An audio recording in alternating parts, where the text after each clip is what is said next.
What's good? Osiris here.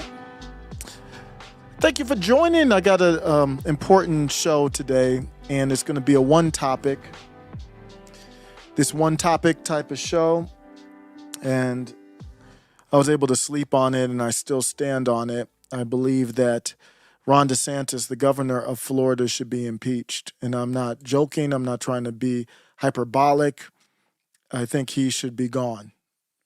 Is that going to happen? That's not even the point of this live. So no, it's not going to happen, but who cares? That's not really my point here. My point is he should be gone. Michelle Grisham recently suspended the Second Amendment in her whole state. She carved out a piece, but that's effectively an executive order attempting to suspend the Second Amendment in her whole state. And I think this is on par with that or worse. What happened is Ron DeSantis, in a letter dated October 24th, issued by Chancellor Ray Rodriguez of the State University System of Florida, under the consultation of Ron DeSantis, an overt call was made to squash the voices of certain student bodies, the National Students for Justice in Palestine, National SJP.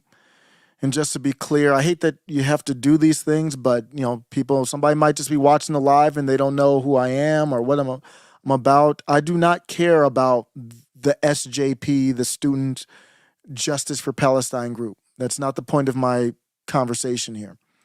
But that's the group. I couldn't care less about them. Was singled out and deemed a threat due to its condemnation of Israel's actions against Palestine, particularly during a recent conflict named Operation Al-Aqsa Flood. The letter mandates the deactivation of national SJP chapters within the state. That's what happened. I'm going to get into that more. I just didn't want to bury the headline. I have been very big on being guided by principles. And thanks for stopping by. Tory Mafia, $10 sticker from TNT Cycles PDX. What's up? He's TNT Cycles PDX says, happy Friday night, brother. Have a drink on me. Cool. I did have a drink. I had 2 espressos. I don't know why the coffee. Well, I do know why, because you shouldn't be drinking coffee I'm in Mountain Time, so 11:30, 11 p.m. Mountain Time. You shouldn't be drinking coffee, but it messes with my stomach. So I tried a couple. I didn't have one espresso. I had two doubles. This is me under 2 doubles at midnight. When you get older, man, if there's any young bucks in here, Ray Studios, what's up, Ray? Ray understands. Ray's young right now.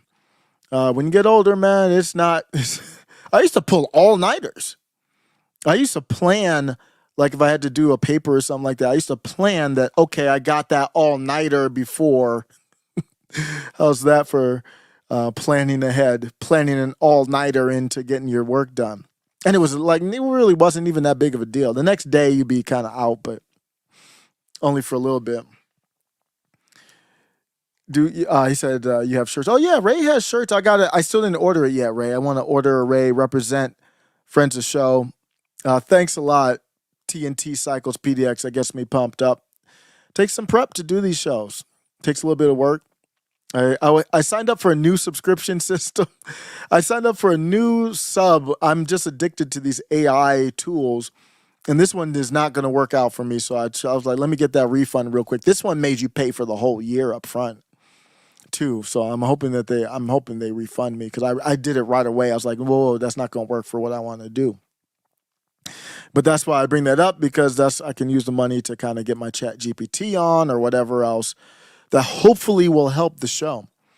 I don't know if you peeped in the thumbnail. I did a little new branding attempt in the thumbnail. We'll see how that goes, because MAGA is not it anymore. I'll still rock the MAGA like a throwback. Like, you might rock like a throwback Seattle Supersonics. That's what MAGA is to me. Like, it's MAGA to me right now is like a Sean Kemp throwback. Dope. It ain't happening now, but it's dope. It's not where I'm at now because it's not where I'm at. But it brought in this era. It's great. So now it's kind of like ex MAGA because videos get way more views on X. What does a view mean? I don't even know what it really is. But views get way more views on X than YouTube and even Rumble. But yeah, so it's kind of like ex MAGA. I'll see how that goes. I try to use a guiding principle, and I've talked about this before, so bear with me if you heard this. But to me, we are in a fog on purpose. I don't think this is an accident how this is happening. And I think some people are doing better with the fog than others. And I'm just nothing against a fellow citizen, but I question, I don't know for a fact, but I question in the fog of war, which is this fifth generational warfare. I will get to DeSantis. Let me get there. This fifth generation warfare, it's a lot. It's a lot going on here. And some of us are doing better with it than others, let's just say. So I know that people who identify as intersex have bodies that don't fit the typical cis male or cis female box? But why the heck does their flag look like this? Huh? Huh? Whoa, chill, my guys. I'm glad you asked. The intersex flag was created in 2013 by a person named Morgan Carpenter. At the time, Carpenter was concerned of inappropriate images and symbols being used to describe intersex people. Carpenter wanted a flag that accurately represented the intersex community. And thus, the intersex flag was born. The intersex flag is comprised of a yellow golden field with a purple circle emblem. The colors of the flag and the circle not only avoid referencing gender stereotypes, but they also avoid the use of symbols that have anything to do with gender at all. Which is pretty cool! And it's also really cool that the purple circle in the middle of the flag, that is unbroken and symbolizes wholeness, completeness, and the potentialities of intersex people. It symbolizes that intersex people have the right to be who and how they want to be. And not every intersex person is the same as another intersex person. But we love all our intersex friends! Yeah! Woo! We're not doing too well. And I actually don't know if that's a man or a woman. So I think they, them is going to be natural for me on that one. Because that is a they, them now. It's quickly become natural for me to go with, like, if I don't know what you are they, them. I'm perfectly fine. Your terms are acceptable. You're a they, them.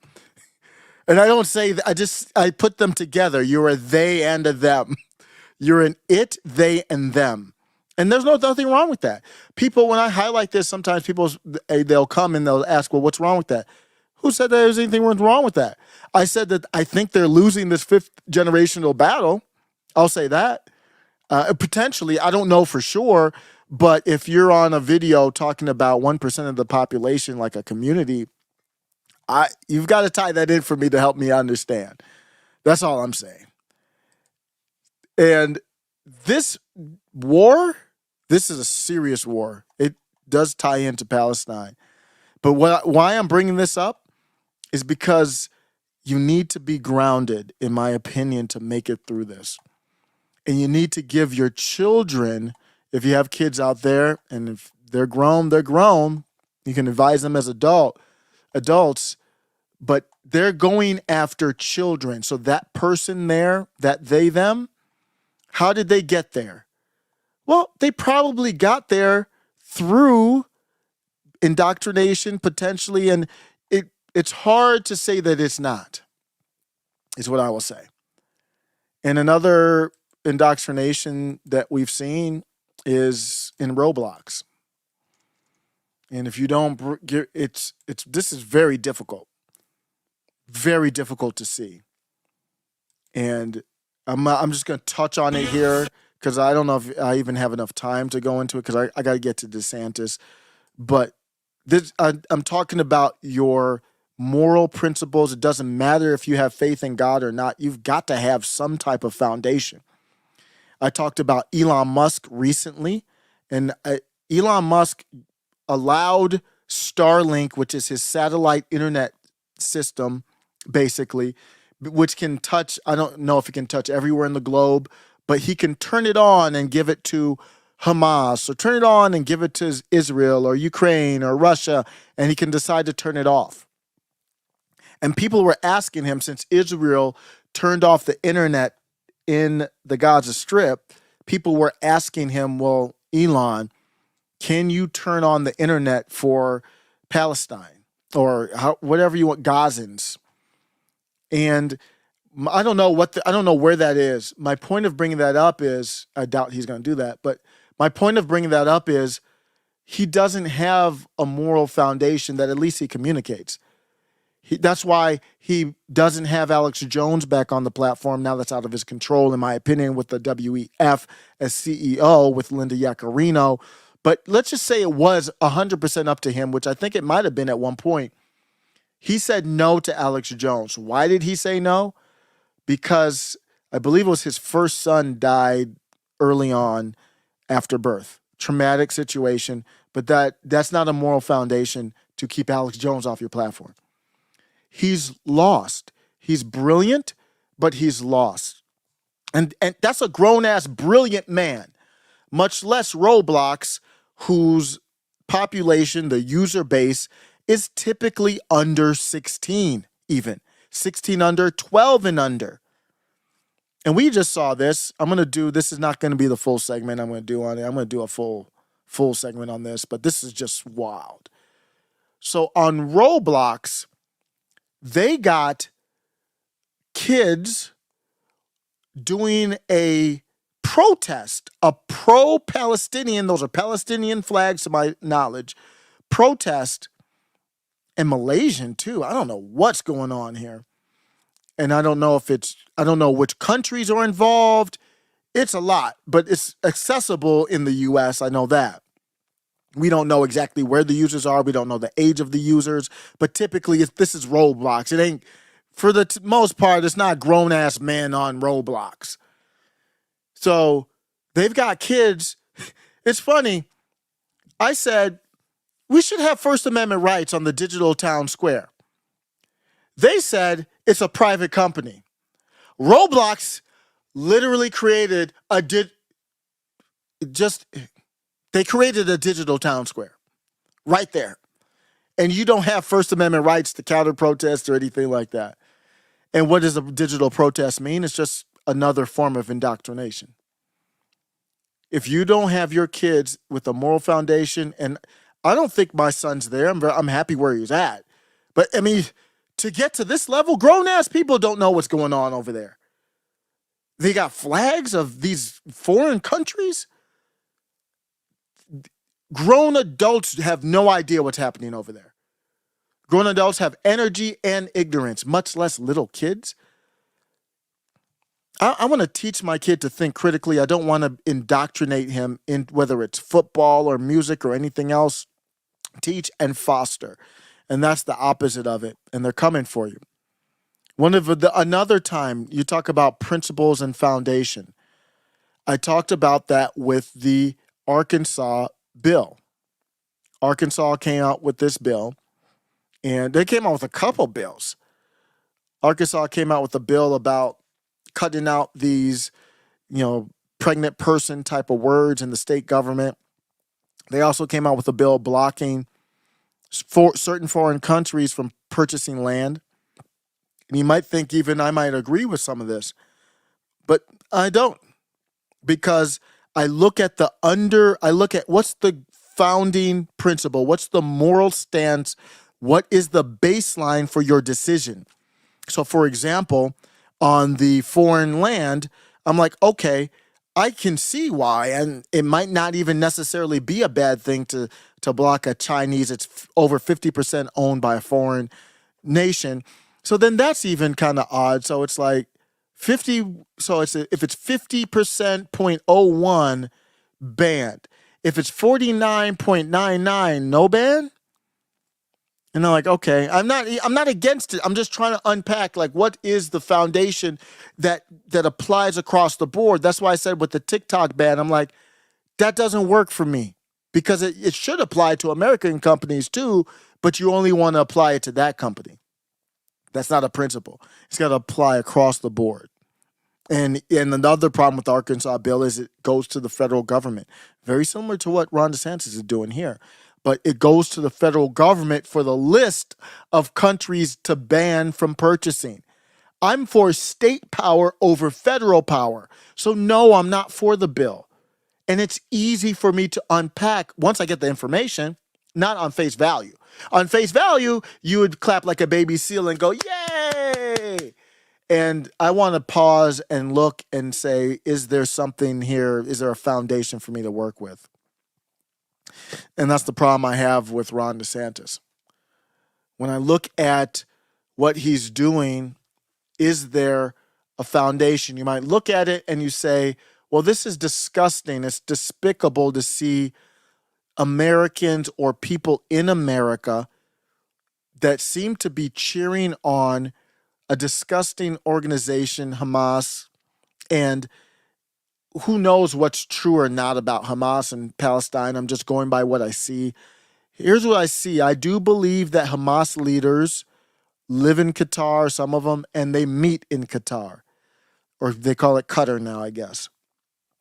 They meet in Qatar. I'll call your country whatever the hell. I'll actually call it the wrong word just out of disrespect. I don't care about your country. Not even a little bit. You got Owen Schroyer in solitary confinement, allegedly, over free speech, and you think I give a damn about a Israel and a Palestine? And you have them supporting that organization. Yeah, it sounds bad. You know what else is bad? People supporting Joe Biden. Now, Joe Biden didn't go out and do these horrendous crimes, but the organization that supports Joe Biden is the same organization that supported slavery. What is that a organization worth your support? The Democratic Party machine? And you might want to say, I don't like this. That's perfectly fine. It's one thing to say you don't like it. It's another thing to do what DeSantis did. And it violates every principle that I believe in. And starting with the first principle of free speech. And let's get into that right now. Let's look at the letter. This is what it's one topic. I'm going to get into the letter that is the headline that when I saw this, I was really floored by it. And I shouldn't be, because DeSantis has been really, remember, he got the megaphone. And DeSantis has been really off the chain. I think it's also because Nikki Haley has been getting a lot of support, believe it or not, from corporate people, not from people, from corporate people. Has been getting a lot of feedback on the pro-Jewish, pro-Israel stance, like aggressively, like if you're against Zionists, you're anti-Semitic, and doubling and tripling down on it. And it's been working for her from a corporate standpoint. And I think DeSantis feels a little bit of pressure to keep that up because he's actually been doing some good things. And this whole Israel thing is just for me, taking it way, way out of bounds. And here's the letter that he wrote. Let's get into it. It's going to take a little bit to unpack. I'm just going to go through it and read it, then unpack it so I don't get convoluted. It's going to be hard to go through and read this without sidetracking, but I'll come back. This is the letter, and it is definitely, this is from DeSantis in consultation with DeSantis, and it says it right here that DeSantis is named here as well. This is the state university. It's not sus, as in, I think is it Among Us that has the suspects? The kids, I watch this. They watch this cartoon or what? I don't even know what it is. I should know. I should dig deeper into it. I just know it's these funny looking things, but it's not the suspect. It's the state university system to the presidents. Deactivation of national students for justice in Palestine. During the holy Jewish holiday, the recognized terrorist organization Hamas launched an unprovoked attack on Israel. Among those killed were babies, women, and elderly. To date, approximately 1,400 Israelis have been killed, including 31 American citizens. And that's pretty important, I think, for where they're heading with this, at least the American citizens part. Governor DeSantis, our state university system, and the Florida college system have condemned these attacks. Hamas is responsible for this attack and claims it as Operation Al-Aqsa Flood. In the wake of this terror, military leaders of Hamas have called for the mobilization of Palestinians in support of the operation. In response and leading up to a day of resistance, I'm going to follow back on these things. The National Students for Justice in Palestine, National SJP, released a toolkit. I'm going to get into the details of that too, which refers to Operation Al-Aqsa Flood as the resistance and unequivocally states Palestinian students in exile are part of this movement, not in solidarity with this movement. It is a felony under Florida law to knowingly provide material support to a designated foreign terrorist organization. There's a statute. Here, National SJP has affirmatively identified it is a part of this Operation Al-Aqsa Flood, a terrorist-led attack. The State University System of Florida has at least 2 institutions with active national SJP chapters. These chapters exist under the headship of the National Students for Justice in Palestine, who distributed a toolkit. That's the second time they mentioned the toolkit, identifying themselves as a part of the Operation Al-Aqsa Flood based on the National SJP's support of terrorism. This is in bold. In consultation with, you need the Star Wars music, the Empire Strikes Back at this part. The student chapters must be deactivated. These 2 student chapters may form another organization that, may form another. I was going to say, thank you. Thank you, Governor, for allowing us to form an organization. Since when do we do that? That complies. Since when do we have to beg the governor of a state to create an organization? With Florida state statutes and university policies, the 2 institutions should grant these 2 chapters a waiver for the fall deadlines should reapplication take place. Promoting excellent education quality while providing a safe environment for all students is paramount. The state university system will continue working with the executive office of our governor and SUS board of governors to ensure that we are all using our tools at our disposal to crack down on campus demonstrations that Dwelve. I wonder if they use Chat GPT. Dwelve is not a word. I guess I did use it every once in a while, but Chat GPT uses that word dwelve a lot. And I hate it now because I do a lot of writing with it. And I'm like, I'd stop using that damn word. Beyond protected First Amendment speech into harmful support for terrorist groups. These measures could include necessary adverse employment actions and suspensions for school officials. This is like your standard corporate ending. Let me know if you have any questions. Please contact me if you have any questions. I'll be here. That's the letter. I'm going to go back and unpack it. Just want to make sure that I stay in touch with everybody in the chat to see what's going on. Take a bet here. 1-860 at poker in an hour and a half. Oh, boring life. 1-860 at poker in an hour and a half. And I'm just going to say credits, just in case that was home poker.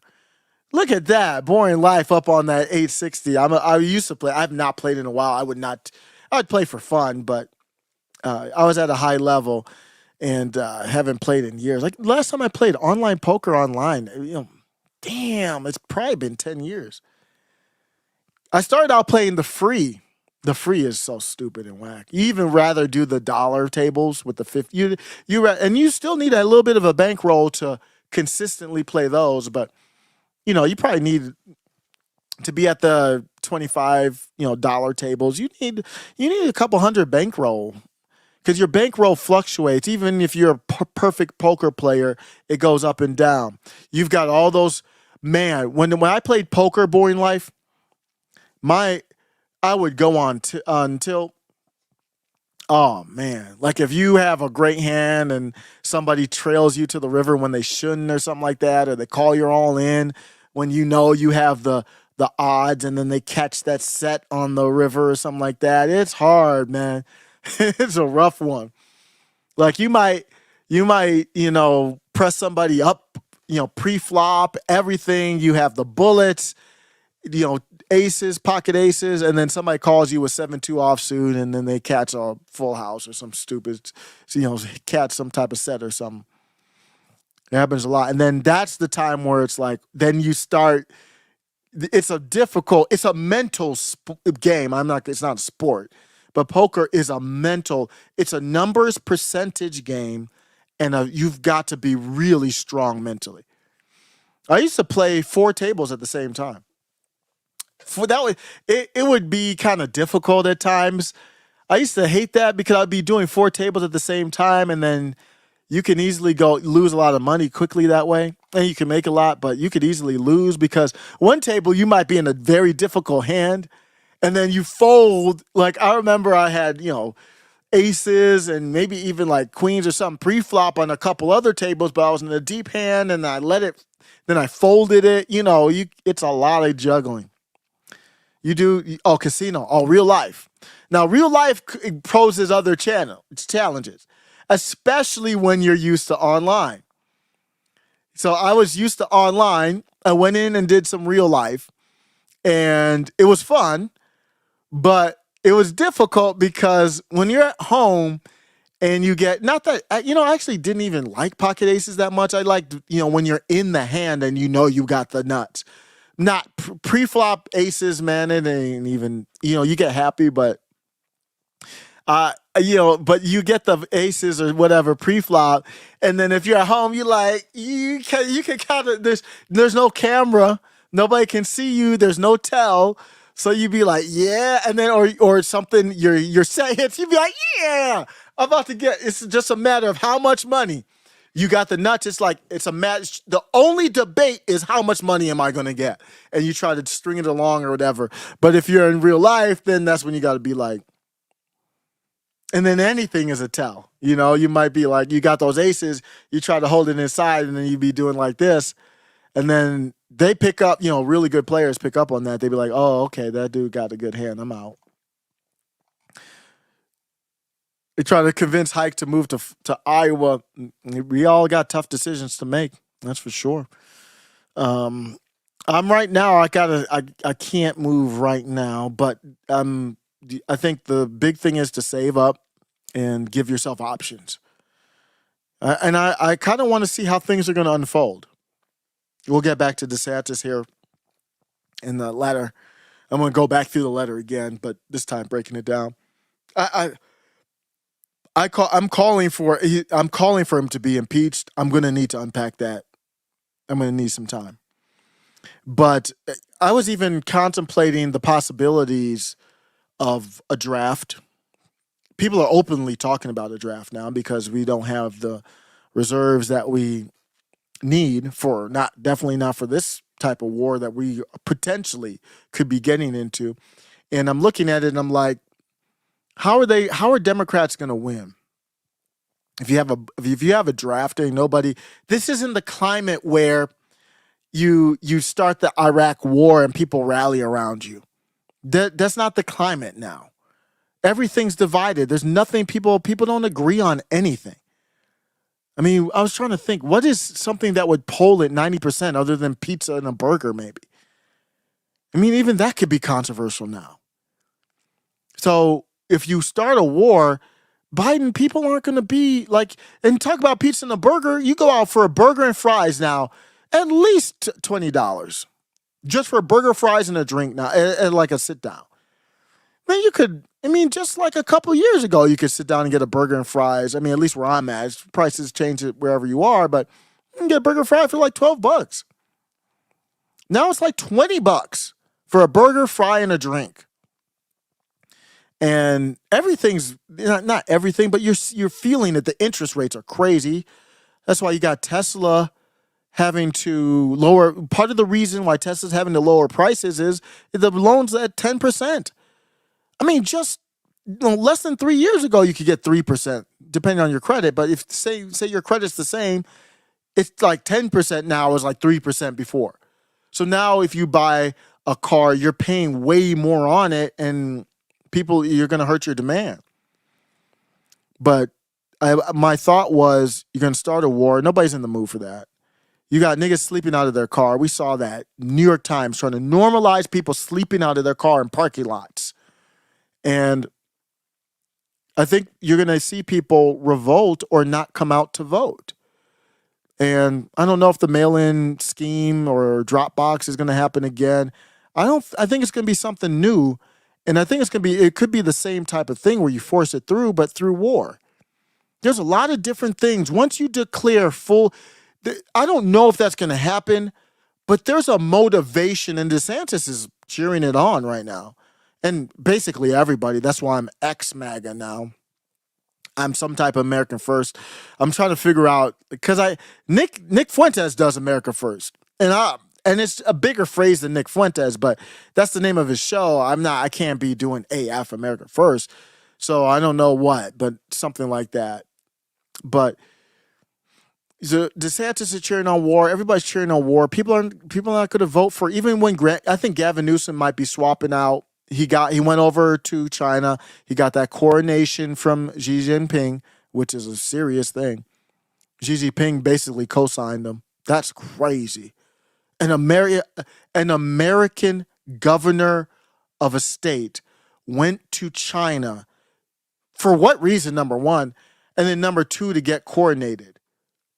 Not by the people, like if he's going to run for president. He got coordinated by a foreign leader.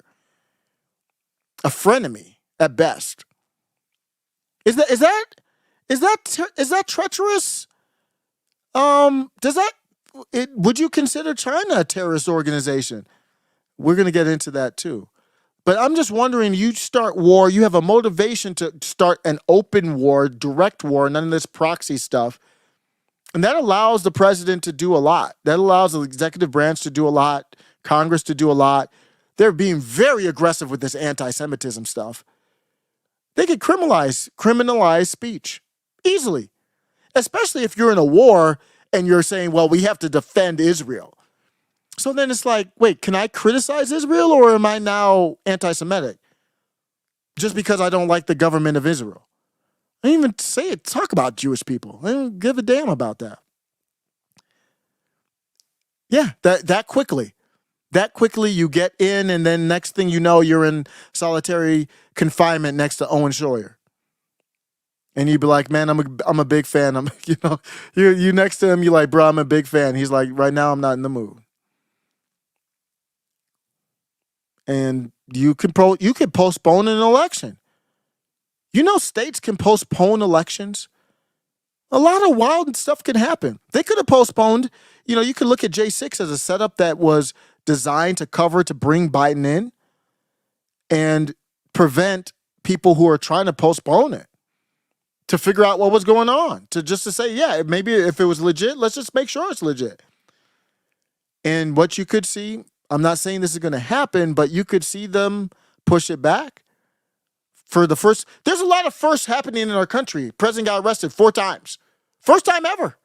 A lot of firsts. We just had a Speaker of the House vacated. First time ever. It's a lot of firsts. So please don't think this is out the realm of possibility that you could have an election for the first time ever. Another first time ever. For the first time ever, you've got 8-year-olds on Roblox, allegedly, in a pro-Palestinian rally. First time ever. First time ever, you've got people hemmed up, J6, no speedy trial, biased jury, and then you've got Jamal Bowman, obviously, with his thing treated completely different. Fire alarm puller. So you got a lot of firsts. The next first could be first time ever we've got to move back the election. And you know what? You know what? You know how they'll do it? They'll be like, conspiracy theorists say the election is going to be moved back. Then they'll say, could the election be moved back? Is that allowed? And then they'll be like, here's why the election is going to be moved back. And here's why that's a good thing. I mean, that's exactly how they drop all this kind of stuff. And they move it back, and then they say, one of the good reasons is we could actually litigate Donald Trump. We could actually say, hey, did Donald Trump, it would give us more time to be able to actually convict him. Because if he becomes president, you can't do any of this stuff. Or maybe you could, that would bring down the country, but you can't do it. So, yeah, there's a lot of stuff that could happen. I don't know. But my point was, I don't know where our move or what until we got to see these chess pieces figure out. I'm not sold that Iowa's any better than somewhere else. Florida was supposed to be it, right? And now I'm doing a live saying Ron DeSantis should be impeached. So maybe it's better. I'm not saying that. I mean, maybe Florida is still better. But you see how life, just 2 days ago, I was saying Trump DeSantis, bring both people together. People are going to stop. No, you got to stop listening to the show, man. Because 2 days ago, I swear to you, 2 days ago, I was on X saying, like, let's bring it together. I've got troubles with both of them. I'm not voting for it. I'm actually not voting for Trump, not voting for DeSantis. I got trouble with both of them. As of right now, I would vote for Dr. Shiva Ayyadurai. I don't know where his case is on the naturalized citizen, just like Cenk Uygur, which was great, by the way. Shout out to those bros, Tim Pool and Cenk Uygur, like gentlemen, like men, having a very peaceful and good discussion when, there's some beef there. Much respect. And so you can look at it and say, well, I don't know what to do. So I'm going to go back to DeSantis here. And because you don't know what states to trust. All right. So I'm going to have to hold off. I don't know. Texas is a joke. I don't know. I don't even know if there is a real place. I think you have to get like-minded people and start a new one, a new county, not even a state, a county that's solid. Get people moving in the county and that kind of thing. Because what is Iowa? What have they done with J6ers and Donald Trump getting arrested? They haven't done anything. I haven't heard them make any ultimatums. That's what I'm judging y'all by. And Florida does this clearly unconstitutional act. To me, other states have to step up. Other states have to be able to say, nah, I'm not feeling that.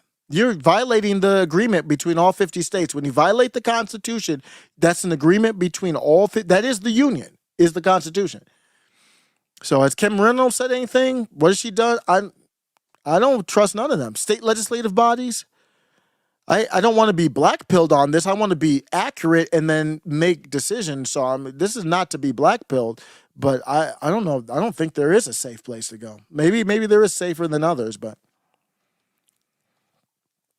So let's go back to this letter here. This is where the source of the problems are. And let me just, so you can get a break from my voice here for a second. Let me see if I have the Vivek take on it just to sidetrack for a second. Then it gives me a chance to look at the chat too. And then we'll get back into the letter. I don't think I even saved it. That's terrible. But Vivek he went off on this. He went pretty hard. And I actually did a reply to one of the DeSantis supporters because this is getting on my damn nerves. So here's Vivek, and he's very, as usual, he's got the right tone, right message. He's an independent thinker. I don't hear anybody else saying this stuff. I don't hear any other candidate other than Dr. Shiva Adore, but I'm talking about guys who get like they don't bring him on TV shows for whatever reason. And that's why he's kind of bitter about it. I don't blame it. But here you go. The Hamas attacks on Israel were subhuman. They were barbaric. They were medieval. They deserve to be condemned, and Israel has an absolute right to defend itself, and the U.S. should diplomatically support Israel's right to do so. Unfortunately, in this country, we have some pretty idiotic students on college campuses, from New England Ivy League colleges all the way down to the state of Florida. You have students in supposedly pro-Palestine groups that have placed the blame at Israel's feet. That is backwards. It is wrong. It is offensive. At the same time, in this country, the United States of America, we have a right to free speech. I saw that earlier this week, in recent days, Governor Ron DeSantis in Florida, a government actor, sent a message to the state universities via the person who's in charge of certain of those state universities that they would require the disbanding of pro-Palestinian student groups. These student groups are dead wrong in their beliefs. But part of what it means to live in the United States of America, part of what makes us different from them, from the Hamases and the terrorists of the world, part of what makes us different is that we do embrace the free and open exchange of ideas. And free speech means nothing if it's just about protecting the speech we agree with. Free speech rights are really about protecting the speech we disagree with most. Now, I've been preaching this message to the left for a long time. Left-wing cancel culture has gone off the rails in the last 3 years in this country. Certain things you can't say about the BLM movement, they would say, or else censor you. Certain things you can't say about whether the COVID-19 virus began in a lab in Wuhan. Certain things you can't say even about the vaccines, even when we knew about risks before they were rushed out. Truth depends on free speech and open debate. And you know what else depends on it? Peace. If you tell people they can't speak, that's when they scream. If you tell people they can't scream, that's when they tear things down. Our founding fathers understood that, and we have to understand it today. So though I've preached this message to the left, and even the likes of Governor DeSantis happily joining me in that crusade, we have to practice what we preach when it comes to the speech we disagree with as well. So are those student groups wrong for expressing their views? Yes, they are. Absolutely, but we're not going to convince them or change their minds or anything else. I think he misstepped there. They're not wrong for expressing their views. You might disagree with their views, but his whole point is to say they're allowed to express their views. Absolutely, but we're not going to convince them or change their minds or anything else if we adopt their terroristic methods in return by telling them they have to disband and can't exist, especially when it's a government actor doing it. It's a First Amendment violation. This isn't a politically popular position for me to adopt right now as a Republican presidential candidate. But I'm in this race to speak the truth, not just when it's easy, but when it's hard. That's what it's going to take to revive our national identity as Americans. And you know what it means to be an American? You know what the First Amendment says? Whether or not I agree with you, you get to speak your mind in the open, and you can't recharacterize someone's speech, just their opinion, their statements, as material support for a terrorist. We're going to get into that. We made those kinds of mistakes. That's some after bullshit. 9/11 in this country. The Patriot Talking about this material support, I'm getting heated. Act and countless pieces of legislation that followed that we should regret today. And I don't care whether you're on the right or the left. We have to stand by those American principles that respect our Constitution, that respect our Bill of Rights, and respect that First Amendment. The idea that you get to speak your mind as long as I get to in return. And I do think that's a difference of opinion that we have amongst the various candidates in this Republican primary. That's a bold stance. I don't know, whatever you think of it, that is a bold stance. That is legit for him to say, this is not politically easy for me to do. Excellent stance. He had to equivocate a little bit, but I understand in that position. Excellent. We as people, as citizens, and especially those who are engaged like we are all here, we have got to err on the side of holding these people accountable. If any government actor comes close to violating, especially the Bill of Rights, they should receive a political smackdown so stiff that no other politician would ever want to come close to it. And if you don't adopt that position, you will become a slave to these people. And that's what they want you to do. And we'll go back to this letter again. He's talked about during the holiday. I don't want to hear about those among killed were baby, women, and elderly. That is, what does that have to do with anything? That's trying to tug at people's heartstrings. There's people dying right now in rural areas, urban areas, Ethiopia, China. Why are you highlighting Israel? And there's people that life is savage. I saw a video of a pig online, just kind of a dumb pig that's by the edge of a river or water, and there's like 5 hungry alligators or crocodiles in there, and the pig gets too close and the alligators just, and they got raw bacon. They chowing down. They're fighting each other to get a piece of it. And that quickly, the pig is dead and fodder for the crocodiles, and the other pigs are just grazing like nothing happened. Life is effing savage. So innocent people on all sides. It's a tragedy. It's definitely hard to see, but don't come to me with Israel when you can come to me about anybody. There is nothing that's happening in any other country, I don't care how savage it is, that I care about more than my rights here. Nothing. So there's a hierarchy here. That's why the MAGA is a done. Because I don't know, MAGA has become Israel first over anything else, and that can't happen. I don't care. It's sad, but from the standpoint of you trying to break up the student organization, it's absolutely irrelevant. So why is it in the letter? He's talking about how many died. I think the 31 American citizens is relevant. He's trying to make his case for this law here that we are going to go somewhat deep dive into. And then he talks about the state university system. Now, this is public system. If you're talking about a private system, and does that even exist? A private system with no, because the government still will subsidize loans for private private schools, won't they? I have to double check that actually. So let's just hypothetically, since I'm ignorant on that one, I'd forget real quick. But if the government is not subsidizing and is completely private, then you can do what you want to do. We've got public schools, publicly funded, and you can't squash the free speech there. Hamas is responsible for this attack, and it claims it as Operation Al-Aqsa flood. In the wake of this terror, military leaders of Hamas have called for the mobilization of Palestinians in support of the operation. What does that have to do with anything? In response and leading up to a day of resistance, what does that have to do with anything?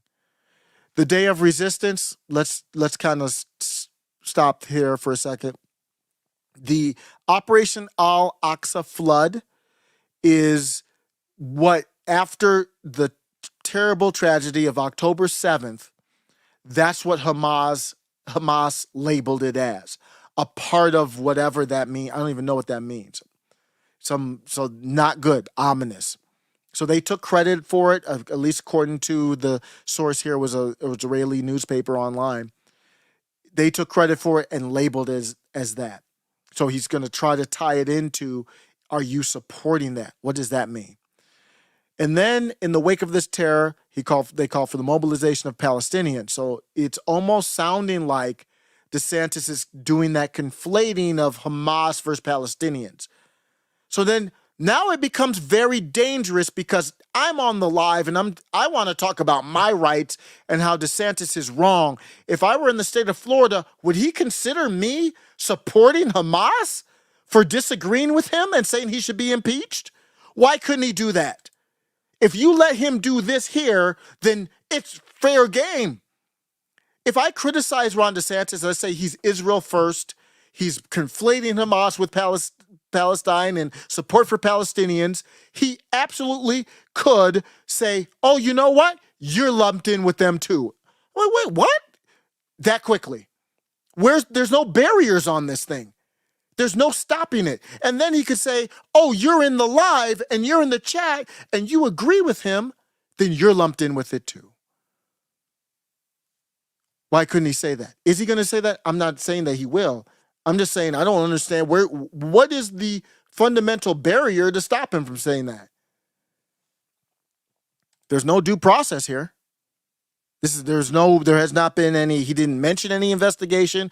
And even if he did, it has to come up with something. He didn't mention any criminal charges.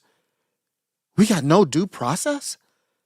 You have a governor accusing people of providing material support for a group that the government labeled as a terrorist organization that kidnapped Americans and I think killed some Americans too? You're saying that they materially supported them with no due process? That means he can just accuse anybody of it. He doesn't need to have any evidence. He doesn't even need to have a trial. He need to have a trial or any evidence in a court of law. You don't see the problem with this? The problem is evident. I just started the letter and the problems are evident. So he talked about this day of resistance. Why is that in there? The National Day of Resistance. Let's talk about what that is. What's the meaning there? Why is that? This National Day of Resistance, Students for Justice in Palestine called for a National Day of Resistance, and this was October 12th. This is when the article is at. I forget what day that it happened. In support of brutal terrorist attacks on Israel is a quote. And campuses across the United States responded with demonstrations. Israel's armed forces have been bombarding. We know that part there. We know that Tony Blinken, of course, is on that side. What is this? We must continue to resist directly through dismantling Zionism.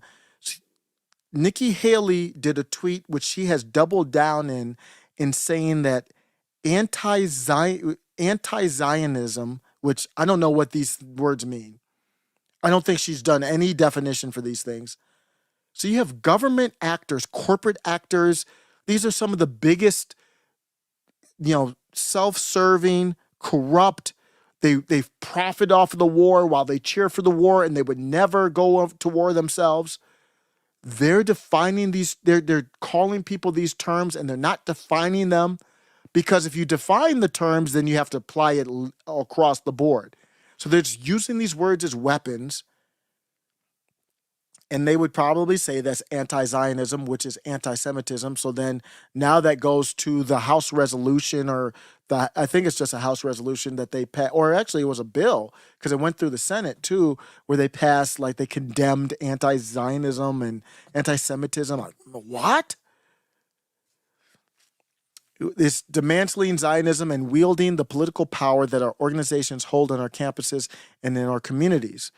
The Students for Justice in Palestine said in a release, we are asking chapters to host demonstrations on campus in their community in support of our resistance in Palestine and the national liberation struggle, one which they play a critical role in actualizing.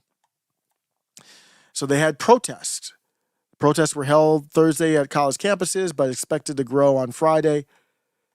If the protests are legal, then the speech is legal. There is no cutout of the First Amendment for terroristic speech, for supporting terrorism. So when I said the law is unconstitutional, it is overtly unconstitutional. I'm just pulling it up now because now it's being abused. It's been unconstitutional since its inception. Now there are some Supreme Court cases that actually uphold this stuff. So what? These justices, and I might touch on that, these justices are buffoons. They are thoroughly unimpressive people. Once you start looking into them, remember the pandemic, Justice Sonia Sotomayor, this buffoon wearing the mask, and She didn't even know the statistics. She's basically reciting CNN, MSNBC talking points. She didn't know what the hell she was talking about. The pandemic, the Biden attempt to put a needle in your arm if you wanted to keep your job, and the Supreme Court justice. I try to cover this stuff for basically nothing, no free, basically. And she obviously put no effort into it. She was completely lost. These are unimpressive people. The First Amendment does not say except for terroristic speech. Why do you think it doesn't say that? I want to see if people are with me in the chat. And I don't do this often, but I'm going to stall a little bit because I know there's a delay. Why do you think there's no? They could have done that. No, they didn't have the term terrorist, but they could have cut out enemy in that piece. Now, they did put that later in the Constitution, not under free speech, though. Why do you think they didn't slice that out? Why do you think they didn't put hate speech? Well, you can say what you want except for hate speech. It's the same reason. It's because the word terrorist doesn't have a meaning. The word terrorist just is whoever has the power to define the word terrorist. They didn't say you have free speech except for racist speech. What does racist speech mean? It just means whatever the person who has power to define it is. And what that means is you don't really have free speech. It's just a fight for power to hurt somebody else or to have that dominion over somebody else. This is unacceptable for Ron DeSantis to be doing. Just completely unacceptable. And that's basically I don't see anything problem. What's the violation of the First Amendment here that you're seeing? I don't see anything. Is there anything? If there's something illegal, then you need to go arrest somebody. There's nothing. I don't see anything here. What's illegal? Now, we saw that terrible footage of the Jewish students, which ironically and not a funny way, allegedly, from what I heard, were told, hey, you might need to go to the attic. That's messed up. So I don't know what the law is there. That's beyond First Amendment. You don't have a right to go try to intimidate people and make them have to go run up into an attic. But that's not what's in the letter. I'm talking about DeSantis' letter. There's nothing in there about any group doing that. And if the group was doing that, you have to go prosecute it. The governor doesn't write a letter about it. The authorities investigate it, and if there's a crime, you charge it. There is no cutout for what you think is a terrorist. Because then now the power is for you to define it. Why isn't the Israeli government a terrorist organization? Explain that to me. I'm not even interested in arguing it. I'm just asking why not. It's just a matter of who has the power to do it. If Nick Fuentes was president, he probably would do that. Would I agree with that? I don't like anybody designating that. So no, I wouldn't be for that. Why is Hamas a terrorist organization and why is the American government not? It's just the people in power have the ability to define it. TNT Cycles PDX, $5 super chat says, I disagree. The state doesn't need to sanction these idiotic groups. They can speak, but they don't need to be funded on my dime. You cannot. We have a First Amendment right. That's why we have the rights.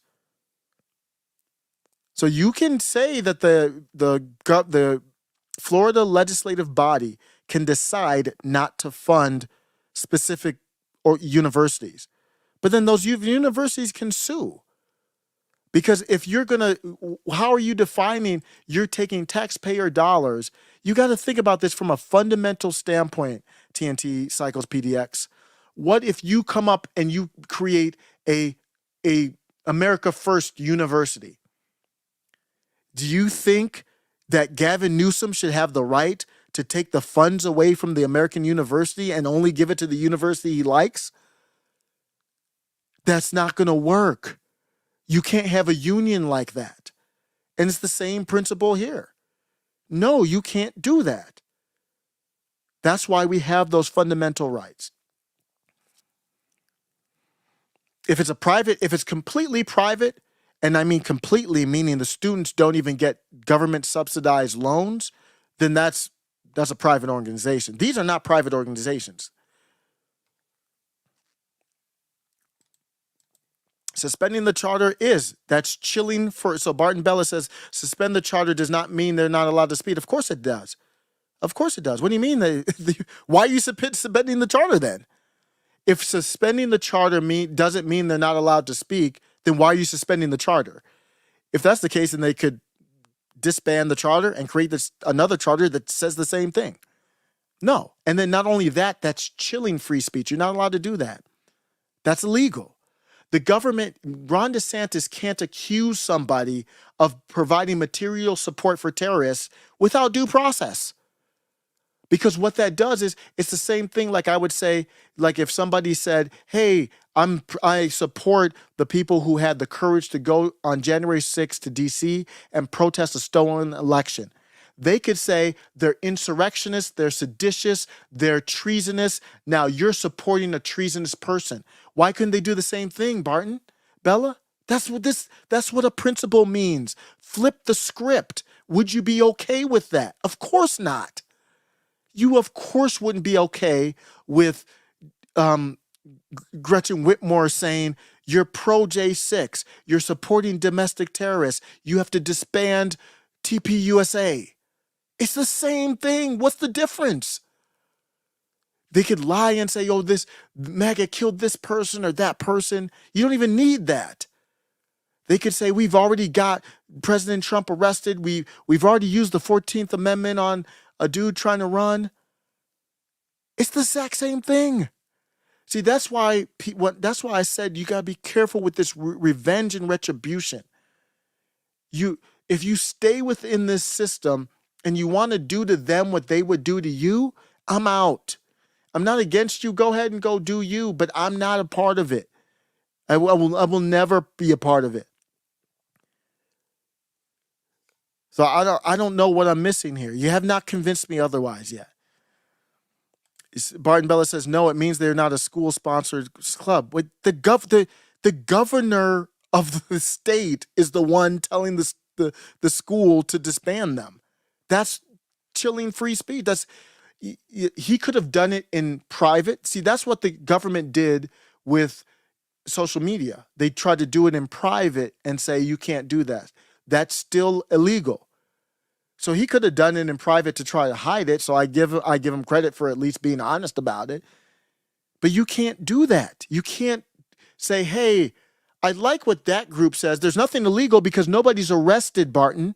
Bella, nobody's arrested. Nobody's even charged with anything. So what are we doing? How are you labeling somebody with these are serious charges.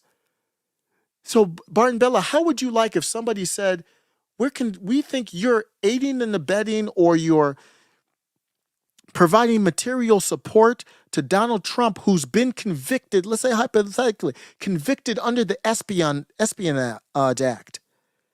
We want you to disband your group. You'd be like, what?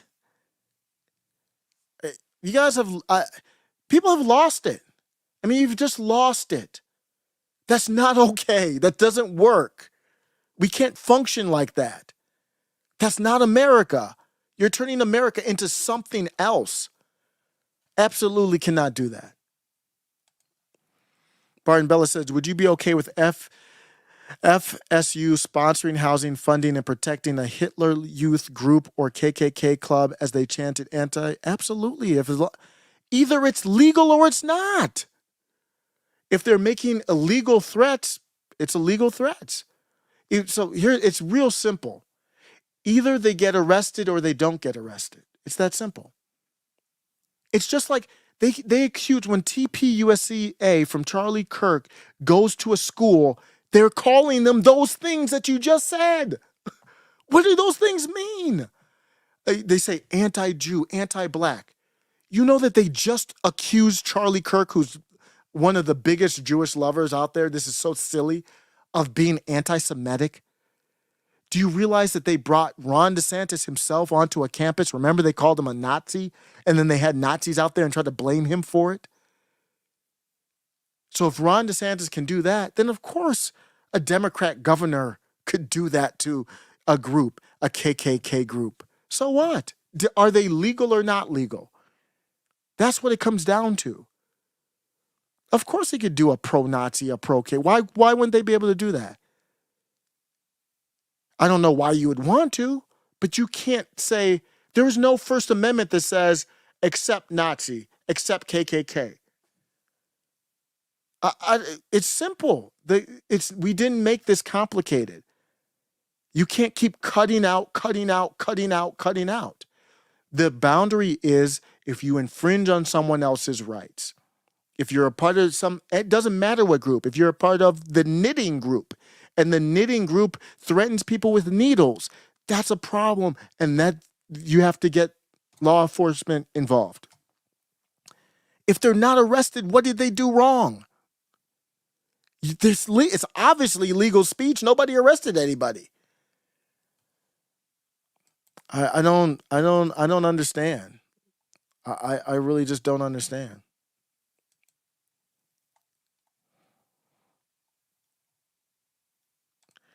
Barton Bella says black students have to walk around going to class as hooded classmen harass them. If you're harassing somebody, that's not free speech. You should be able to wear a hood if you want to class. I wouldn't have a problem. I mean, if you want to wear a hood, wear a hood. Yeah. Can you carry a gun as a college student? So you have the right to keep and bear arms, and then I think you should be able to.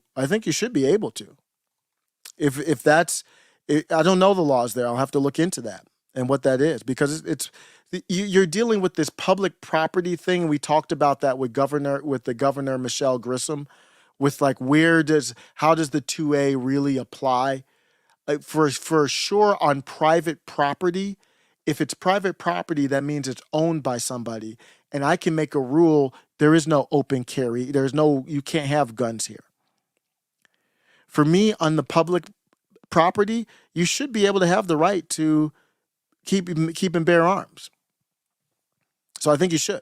But do they? No, I don't think they do.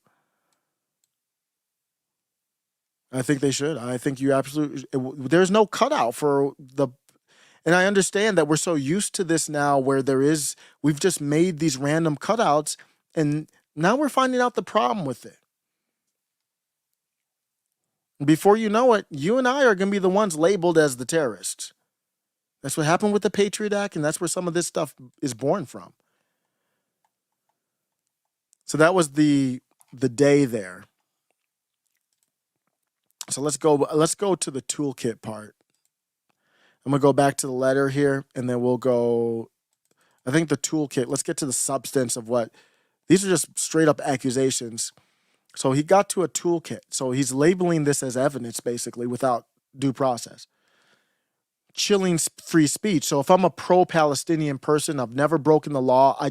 For whatever reason, I'm passionate about, being with the Palestinian people.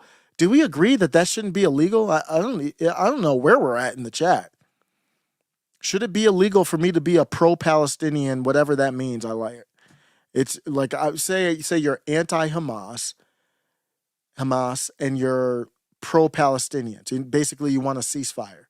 You don't say anything bad about Israel. You don't say anything bad about Jewish people. You just like, hey, I don't like to see Palestinians die. Is that okay or not? Like, it's weird. That's why you can see the problem. It's almost like you have to ask permission to have a position. Hell no. I don't know. In the chat, it doesn't even look like it. There's a lot of things that shouldn't be happening. Like, we shouldn't be having boys turning into girls. Just my opinion. But that should be legal. We shouldn't have people on the streets doing fentanyl. But, I mean, I guess that's illegal. Well, I think drugs should be illegal. It should be legal. But I don't do that myself. But I'm trying to think of something that is legal that shouldn't be happening. I think it's legal. If you think you're a woman, I think that should be illegal. But should it be happening? No, I don't think it should be happening. So what you think should or shouldn't be happening, Barton, is not a principle. If it should apply to you. So you say this garbage shouldn't be happening on campus. Go talk to Brianna Wu and think about your positions on anything. She would say, I don't think you should have your positions on something. That's not a principle. It has to apply both ways. I think that's the easiest way. You put your foot in, your foot in their other shoe or whatever cliche you want to use. But he brings up this toolkit. So what's the toolkit? This is the evidence of the material support. You hear all these people. They haven't. I can look at them and know that they didn't do any type of research on it. They don't know what's in the. They don't know what the toolkit is. They don't know what material support is. Here's what we have from one site. This is the medialine.org about the toolkit. It's very important because DeSantis put it in his letter. Basically, the letter in consultation with DeSantis, kind of separating from it, but saying he approves it. So this group, this Student for Justice in Palestine, organized National Day of Resistance, like we talked about. So there was a Day of Resistance toolkit. So what I wanted to look at was, if you're saying, so support, what's the support of a terrorist? I don't even agree with the designation of a terrorist, because who gets to decide that? But it's out of my hand. So you have a terrorist. If you provide money or some type of map or resource to a group that does something like kidnapping or something obviously illegal, that's already illegal. You don't need another terrorist label on top of it. It's very similar to hate speech or hate crime. Murder's not enough. Murder's already illegal. Why do we need a hate crime murder? What's the difference? Is that like murder squared? Or, I mean, why are we doing that? It's murder is murder. And that's what we see here. If you're helping somebody who committed a crime, we already got laws for that. So this toolkit here, and I wanted to see, did they do funds or what did they do? And people are saying funding them. I'm like, okay, let's look at it and see what they did. And if I'm missing something, let me know. This toolkit said students in exile are part of this movement, not in solidarity with this movement, and called for that was quoted in the DeSantis letter as well, called for the mobilization of its supporters now that the Zionist entity is fragile and Palestinian resistance is alive. The Jerusalem, and I think for a lot of people, this is just a fad. I mean, our fashion is not anywhere. I mean, to me, from when you just go on like high school campus or college campus, from what I've seen, there's no fashion anymore. I mean, the women are just wearing leggings basically and whatever. I mean, it's not really. So what I'm saying is like this politics has become the fashion. What's the new fad? Ukraine is the fad. Pro-Palestine has been a catchy fad. And it starts with TikTok. They're using it to manipulate. You see what they did with Roblox. But they should be able to do it. The Jerusalem Center for Public Affairs claims SJP has ties to terrorist organization and is a campus front for Hamas. There was a article from, I believe it was Newsweek, that said that Mike Johnson had ties to Christian nationalists. And I'm like, what does that mean? You see, that has ties. Very vague stuff here. This group is an extremist organization that maintains, who else they call extremists? MAGA. And it has an extremist organization that maintains affiliations with Arab and Islamic terror groups, is overtly anti-Semitic. What is that? I have zero care about overtly anti-Semitic. That's the same thing as they say, if you don't believe in critical race theory, you're racist. Same thing. It's just with the Jewish identity. I have no care in the world for overtly anti-Semitic. It's a word that people can't even define because there is no meaning. There's no meaning to it. It's just how they want to use it. Incites hatred. What is that? What does hatred mean?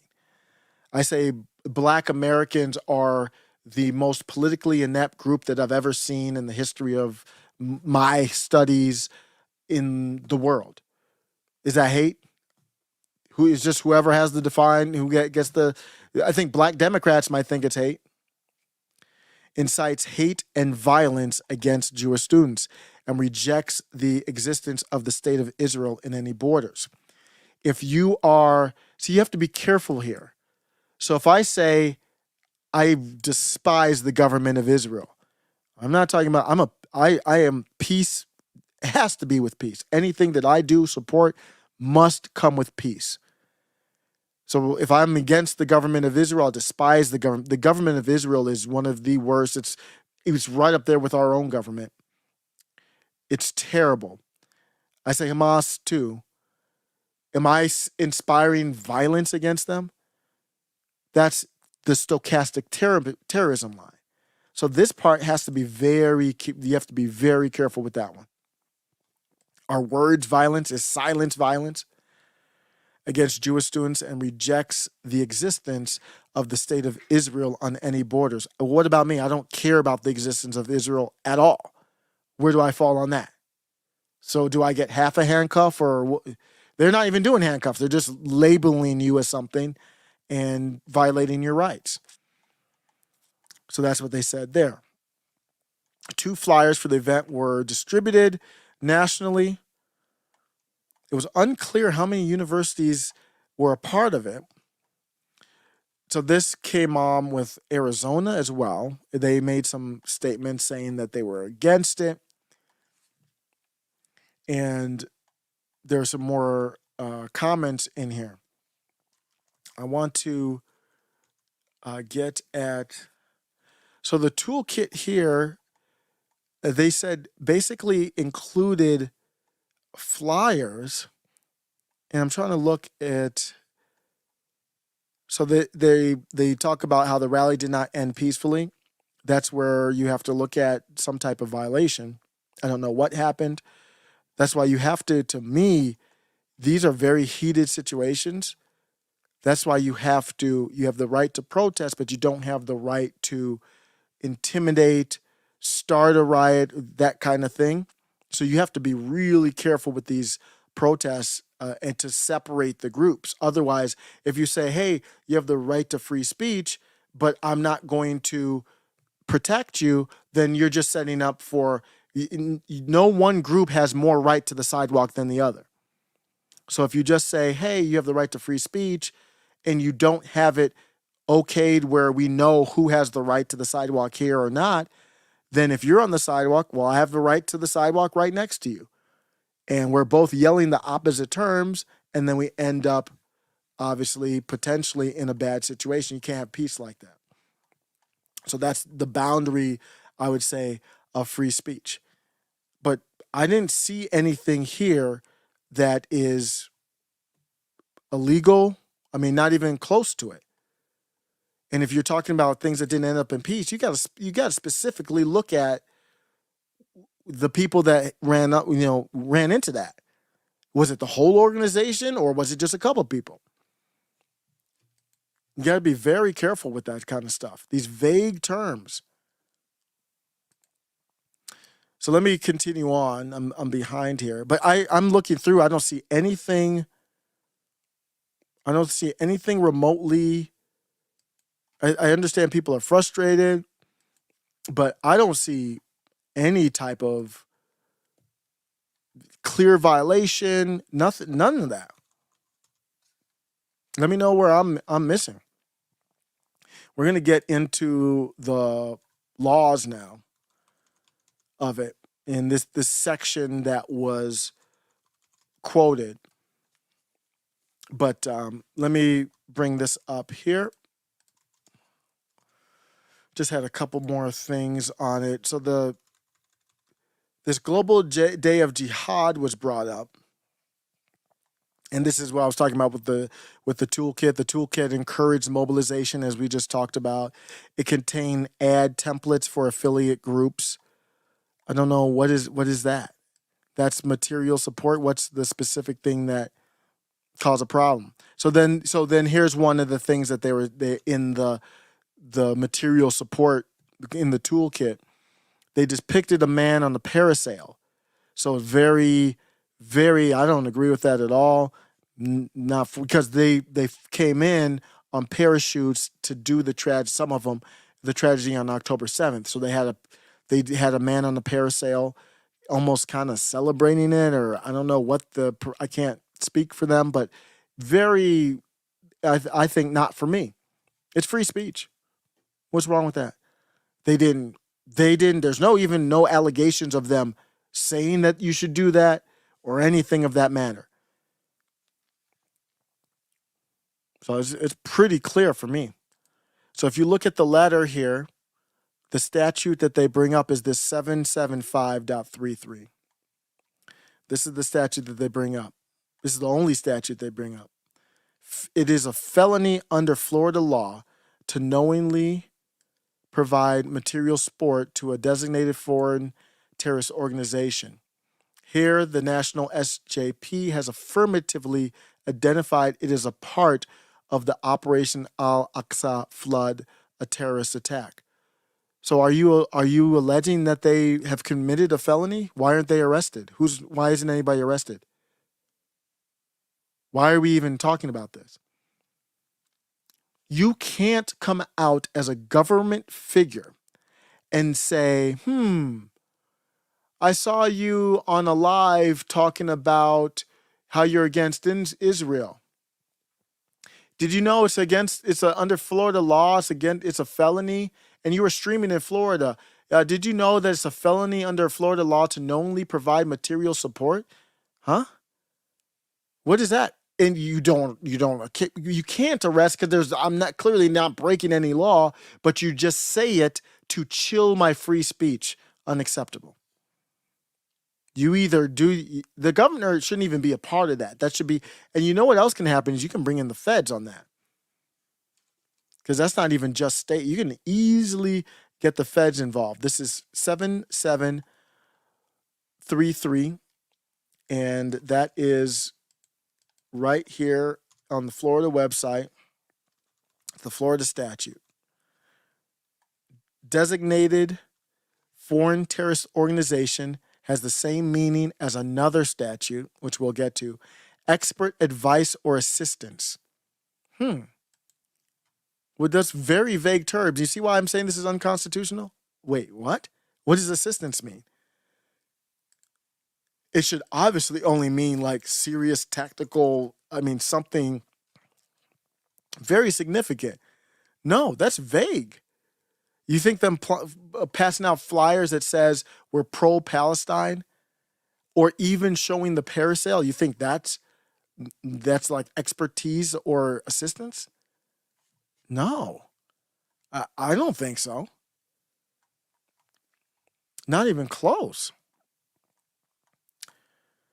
So this is the material support part under this chapter 775, section 33. Definition: the term material support or resources encompasses a broad range of assets.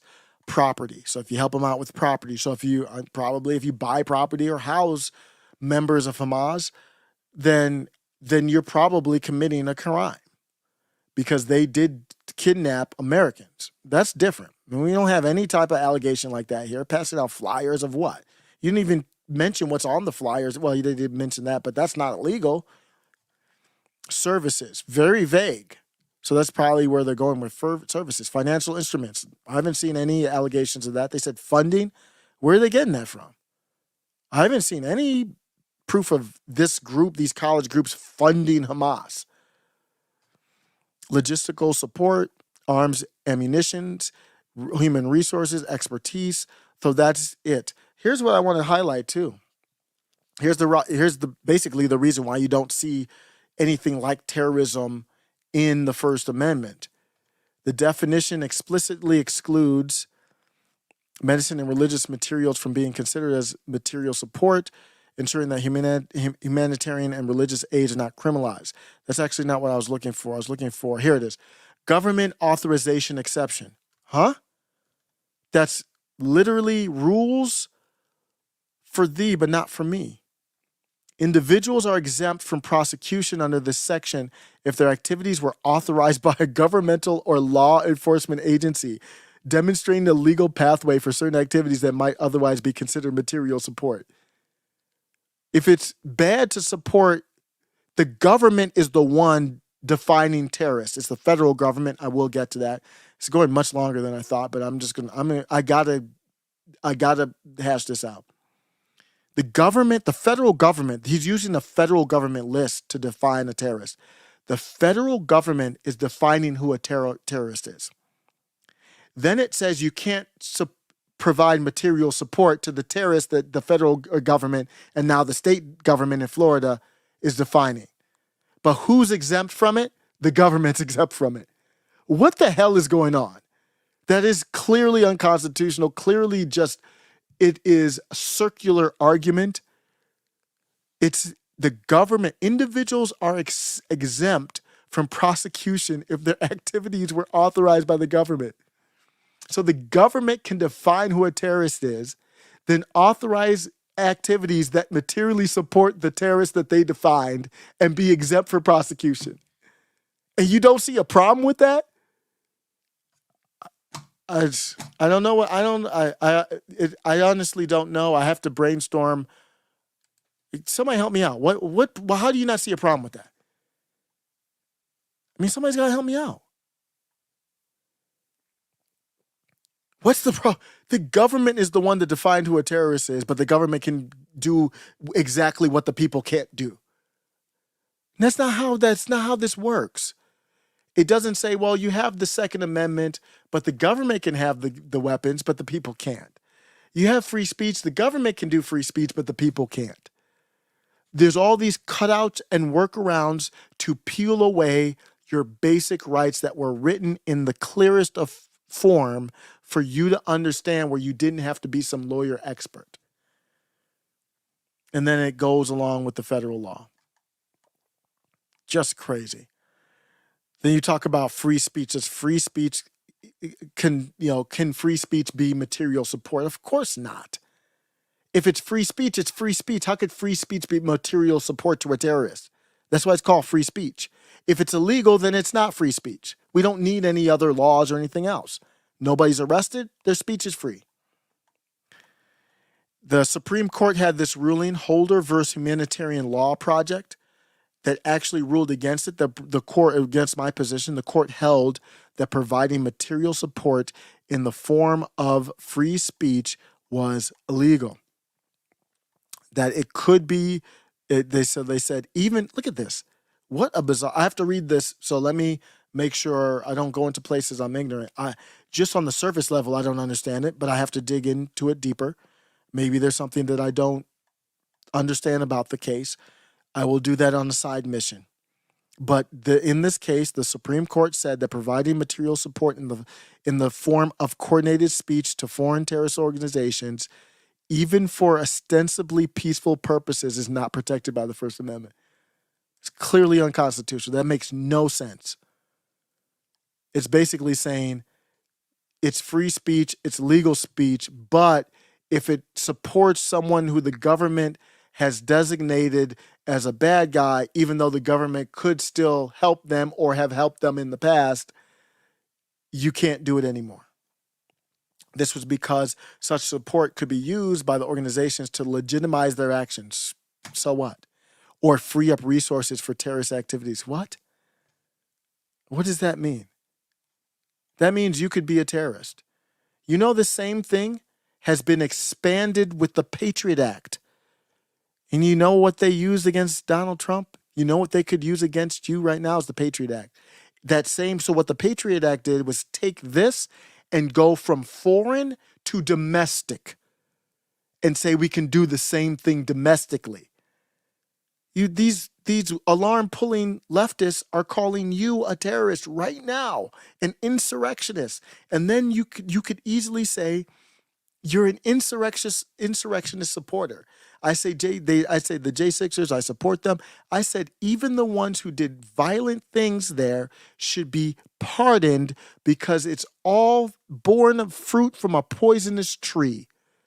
I say that. I stand on it. Can that be construed? Not if you agree or not. Could some asshat who doesn't like my position, considers me a political enemy, could some asshat say, look, he's providing material support to a domestic terrorist? Of course they could say that. without any due process. You didn't give them due process. You wouldn't have to give me. You could chill YouTube and you could say, YouTube, you got to ban him now. They could go to YouTube and say, he's providing material support. You don't do any due process because all you want to do is chill the free speech. You don't want to take it to court because there's nothing to take to court. All you want to do is stop them from talking. Exact same thing. Even worse because it's a public university. It's publicly funded. So obviously, that's why I say it's unconstitutional. It's clearly unconstitutional, makes no sense. What the Supreme Court does, I can't speak on that case because I have not studied it. I will when I get time. What they do is they take a stance that protects the deep state very often. That's why I said even with Texas, Pennsylvania, if they would have taken the case, it sounded like Alito. It sounded like Thomas. It sounded like to me that they were gonna rule in favor of the deep state.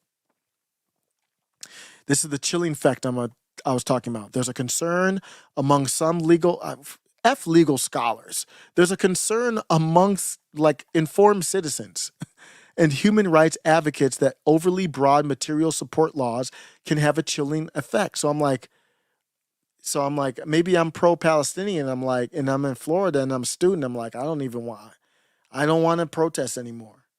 Even though your thoughts are legal. I don't want to protest because they on some other stuff. They're talking about felonies. Particularly in the realms of advocacy, humanitarian aid, and peace-building efforts. Yeah, of course it can be misconstrued. Can the governor accuse a group of... I already know the answer to this question. I just want ChatGPT to answer. Of course you can't. Of course you can't. That's a violation. Constitutional violation. If you accuse people of breaking the law when you haven't done due process as a governor figure, then what that does is it scares everyone into, I might get accused of breaking the law without due process. In democratic societies, due process is a fundamental right enshrined in the Constitution. It ensures that individuals have the right to fair treatment through the judicial system, especially regarding accusations of criminal conduct. What's your argument there? He's accusing them of breaking the law, felony.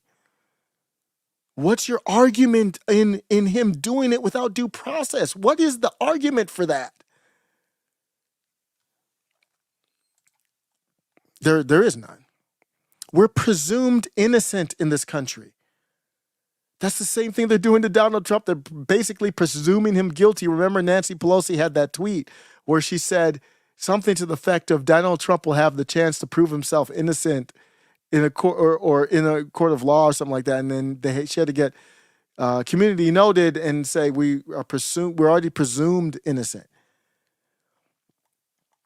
So the principle of presumption of innocence, we're just going right past that.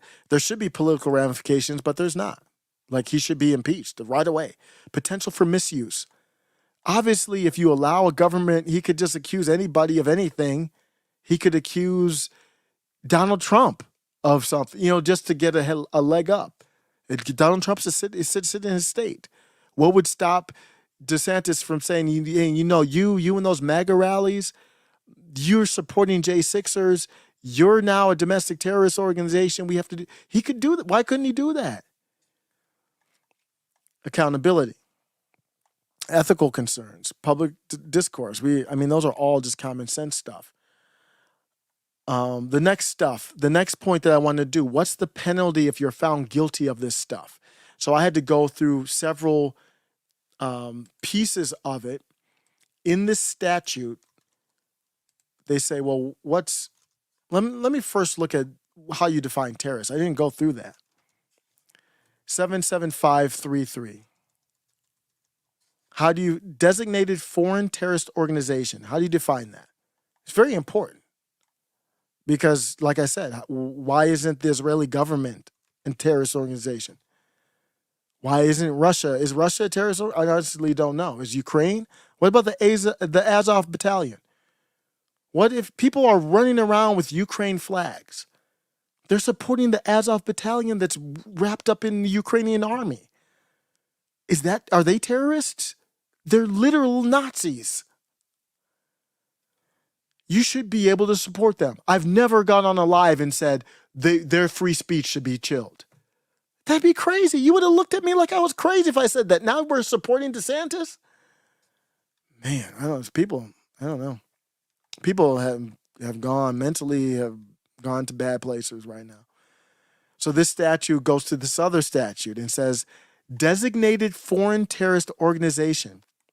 It means an organization designated as terrorist under Section 219 of the Immigration and Nationality Act. That is the state of Florida handing off it's not Ron DeSantis deciding who's a terrorist organization. It's Joe Biden.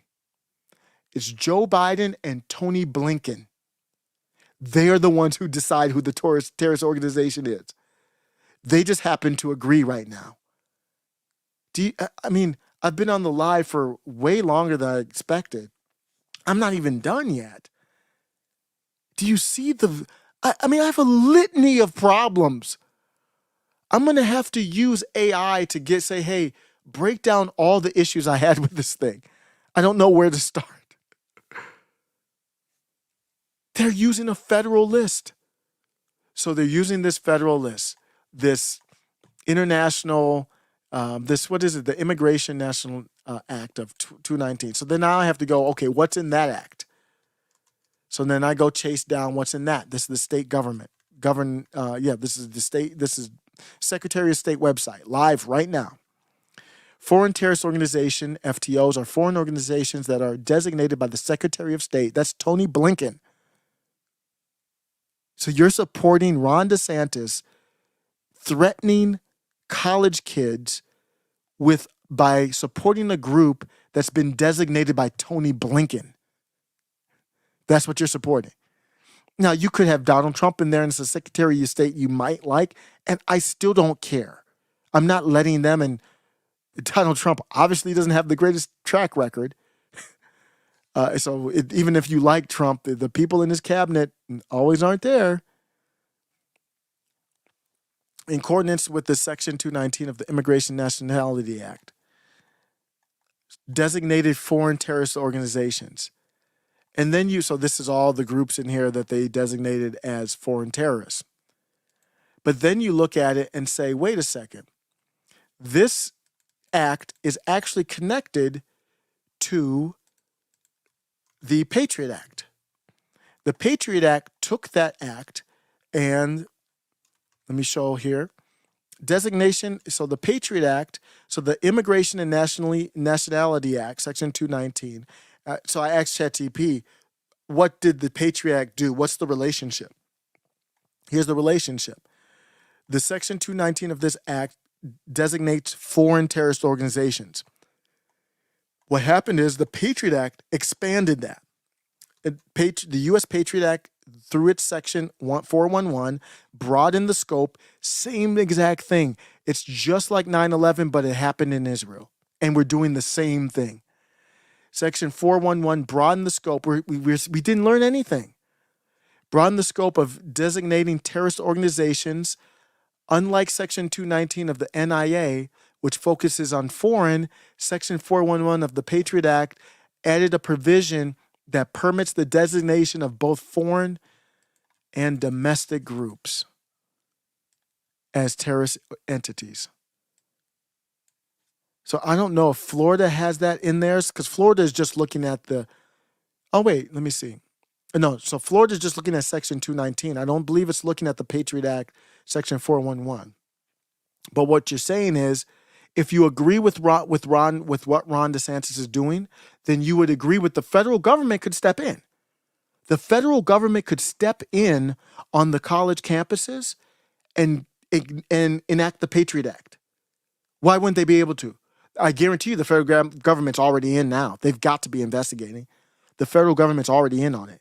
They could cite the Patriot Act and say that these groups, that they could cite the Patriot Act and say that TPUSA is a domestic terrorist group. Charlie Kirk is against Ukraine. So that means he's pro-Russia. That's what they're doing Palestinian. They're saying you're pro-Palestine. That means you're pro-Hamas. You're anti-Israel, so you're pro-Hamas. You're anti-Ukraine, so you're pro-Putin. And you know what? Oops, Tony Blinken just put Russia on the terrorist list or whatever. I don't know if it's there or not. And then now your group's gone.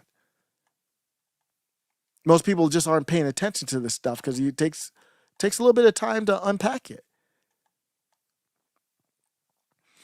So I'm going to continue on.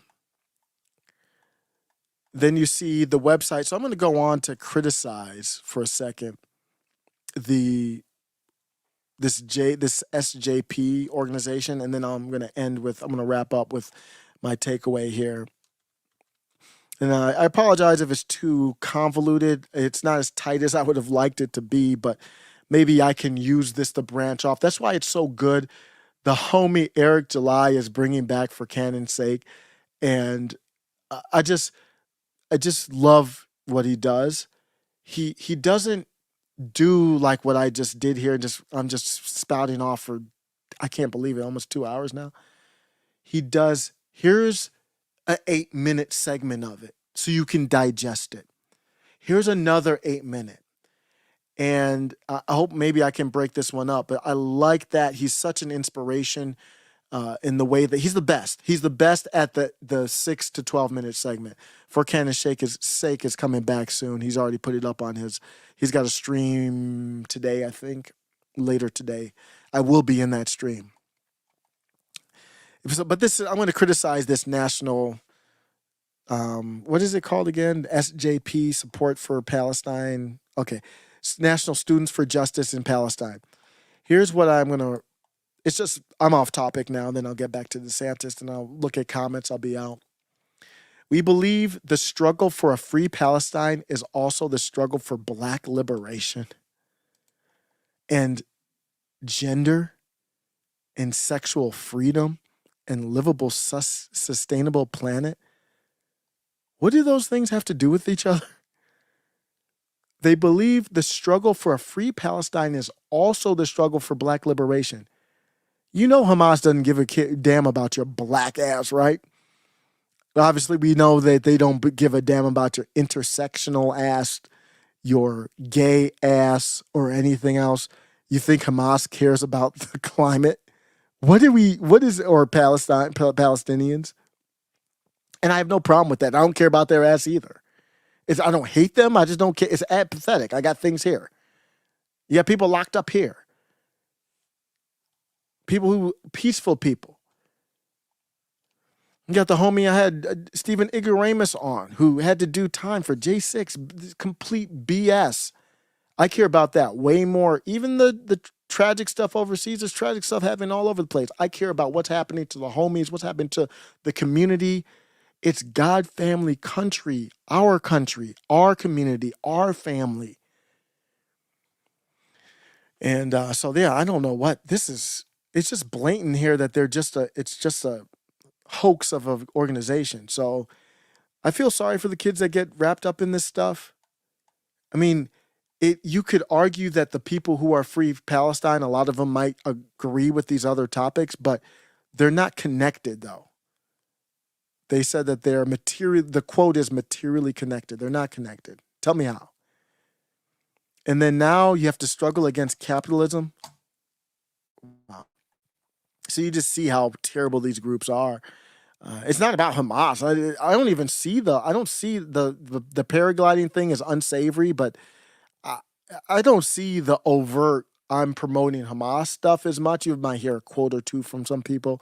For the most part, these are pro-Palestinian people. They're not talking about, you see one person with a Hamas flag or something like that. Just like you would go to a rally and maybe see one person with a swastika or something like that. That's not necessarily representative of the whole group or anything like that. So I'm going to end on this and then I'll look at some comments.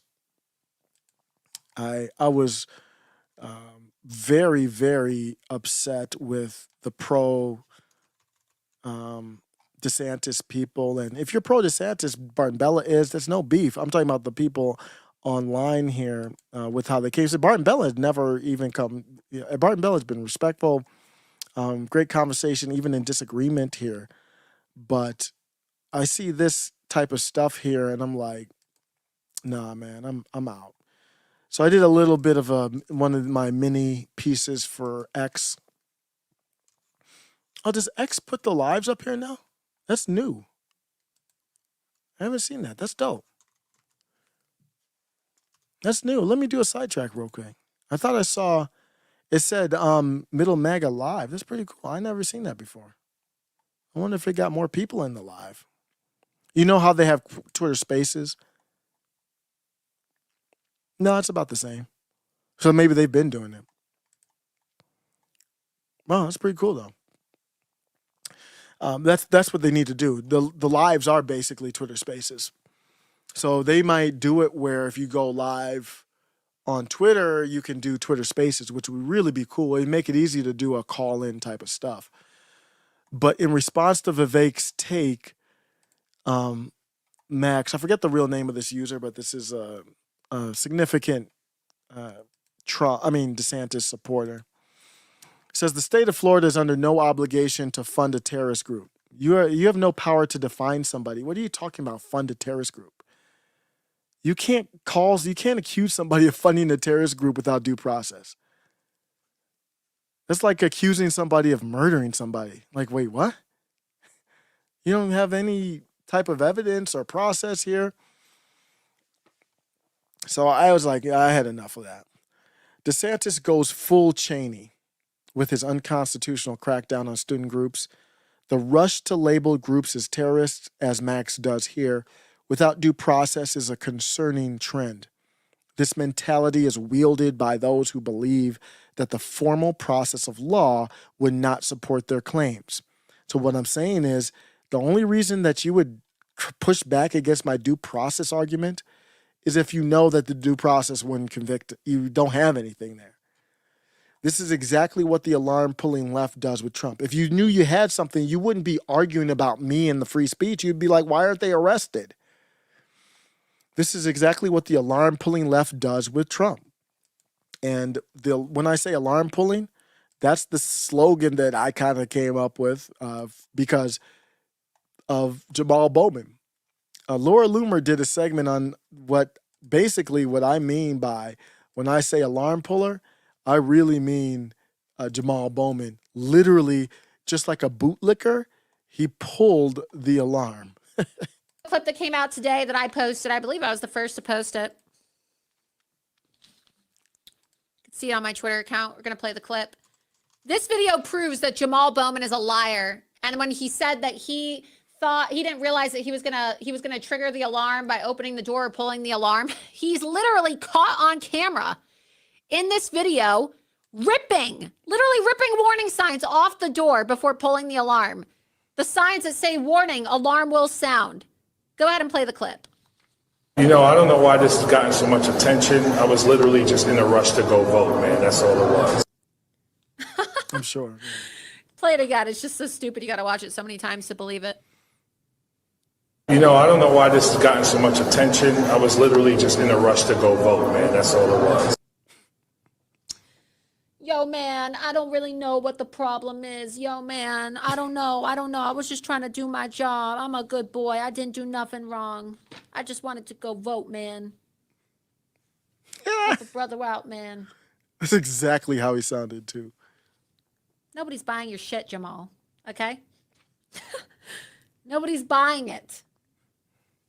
If you are so stupid and low IQ that you don't know how to open a door, and you're so stupid that you actually think we're going to buy your lie about, oh, you didn't know, I didn't know, man, I didn't know, I was just trying to get to my job, I just got to go vote, man, then you got to get the hell out of Congress, because this is the problem, okay?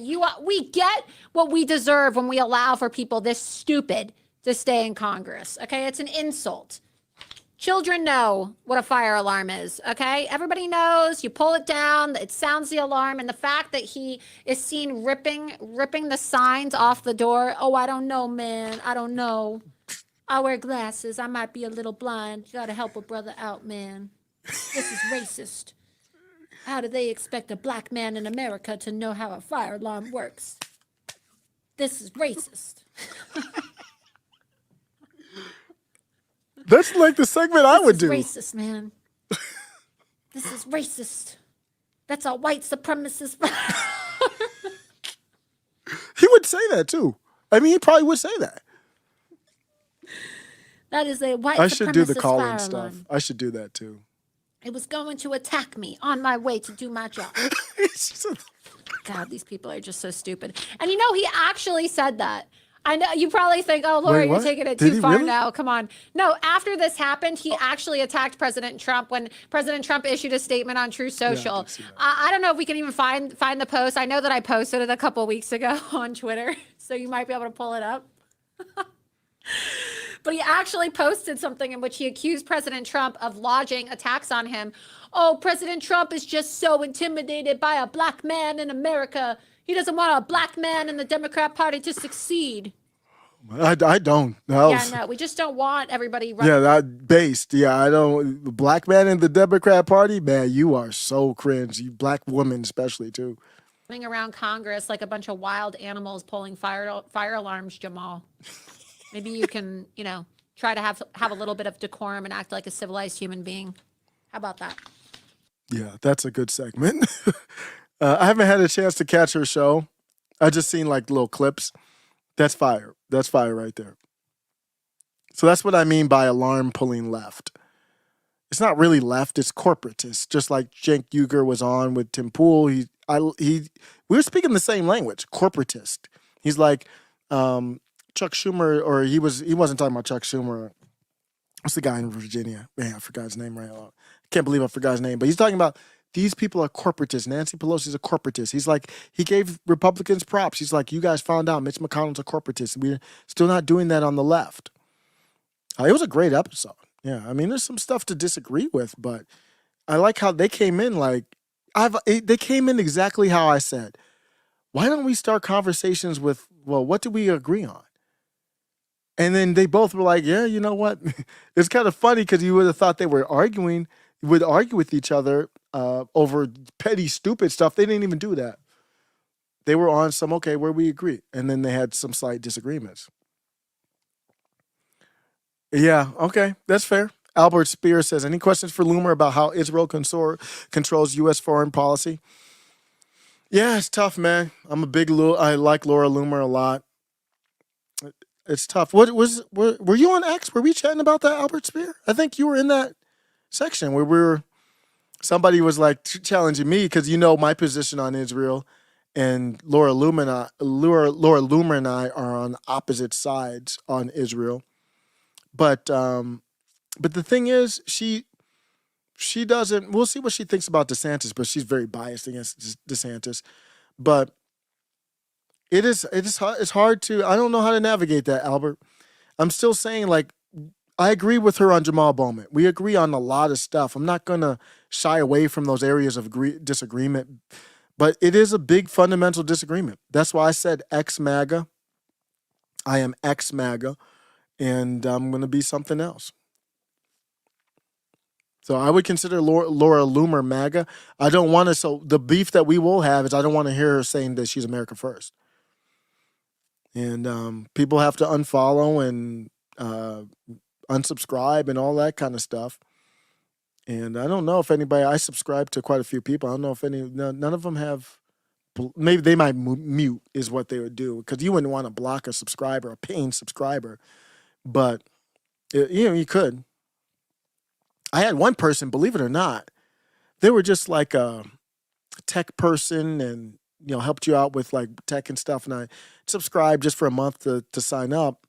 And believe it or not, they DM'd me and they were like, "Are you a Trump supporter?" And I was like, "Oh Lord, here we go."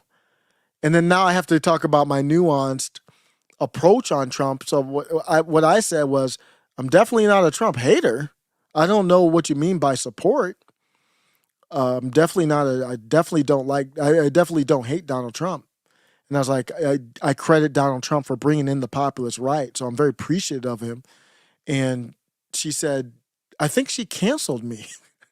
I think she was able to cancel me or something, give me a refund. And she was cool about it. She wasn't like catty or anything. She was just like calm about it, and I was like, okay. Believe it or not, that's wow.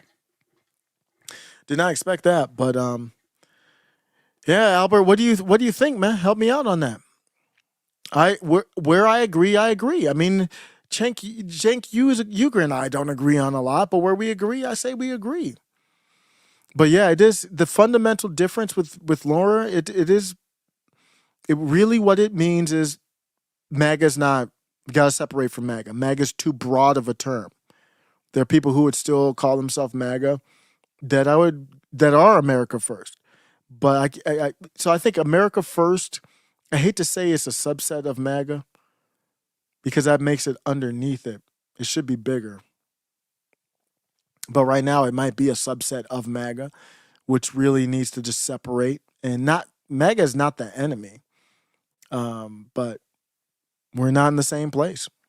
But, she was still friendly with Nick Fuentes, and Nick Fuentes has been way stronger against Israel than me. And I think they're still cool. Jordan Lott, get some libertarians in here, man. Help me out. Libertarians need to take over the world, defend the party, and leave everyone alone. Dave freaking Smith, Tupac. You see why Jordan Lott and I talk about Dave freaking Tupac Smith. His take on Israel is solid. I don't know what I don't know if he's talked about what DeSantis did in Florida, but I can't wait to hear what Viva and Barnes is biased against DeSantis, but he can put his biases aside. I want to hear what he has to say. Maybe I don't have any merit here. I respect him highly. It doesn't mean I will agree. I mean, he's a lawyer, but the Constitution's simple. Albert Spear, no more American tax dollars or lives for foreign interests. I agree completely. So it's America first. I can't use America first because that's branded already with Nick Fuentes. But I will say I'm America first. Don't get me wrong. But it's not like I can put that on gear, though. Like you could. It's almost like MAGA. No one owns it. But when I hear America first, I think Nick Fuentes. So I have to think about my own. Just like when I said MAGA, I did middle MAGA. I don't know if I'm changing the website and all that. We'll see how that unfolds. But it's possible. I've already started the branding on the thumbnails. And I did the X because X is probably the most popping platform for views. For me, at least. Not like I get a lot, but. So Lauren pulling right is Max here, going back to the letter. This neo-George Bush era has officially begun, carrying on the legacy of supporting Dick Cheney's brainchild, the Patriot Act. And that's indirectly through the process that I showed you, that the bill that they used to define a terrorist was expanded under the Patriot Act. Does DeSantis agree with that or not? Was DeSantis in Congress? Did he vote for that? I forget when he was in. I have to look that up. The Patriot Act is the strength behind DeSantis' letter to the presidents of the State University System of Florida. I actually will have to edit that. I wouldn't say it's the strength. I would say the Patriot Act could be used by the federal government to come down. I have to double check that statement. Aimed at halting campus activities perceived to support terrorist organizations. DeSantis, Cheney, 24, anyone? Be honest, DeSantites, you would love that dick. But, well, hold up. I mean Dick Cheney, Liz or Dick. The Constitution does not put limitations on how many terms someone can serve as VP. To my knowledge, he could pick Dick Cheney as VP right now. Go ahead and take the mask off. Go ahead and do that. It doesn't matter that he's 82. He would love to hold on to power until his dying moments like Dianne Feinstein. And he would support DeSantis here. The incident where Trump was arrested in Miami for violating the Espionage Act, believe it or not, and the subsequent silence from Ron DeSantis on that day, he's talked about it before and afterwards, not in a great way, not very strong to me, but on the day it happened in Miami, in Florida, nothing, radio silence from DeSantis. That spoke volumes. He said nothing publicly, not even a lazy post on X. Yet when the 2023 Great Semite War started, this nigga grabbed a megaphone and literally did a George Bush impression. You see where his energy is? The connection between those actions and what we are seeing with him going after student groups unconstitutionally without question starts painting a concerning picture, to say the least. Continuing on, it's a wake-up call that has led many, now including myself, which I've never had beef with DeSantis. I've criticized him for not running a great campaign. I mean, who hasn't? I've never had beef with the dude. Never had beef at all with him. Never had any problems with him.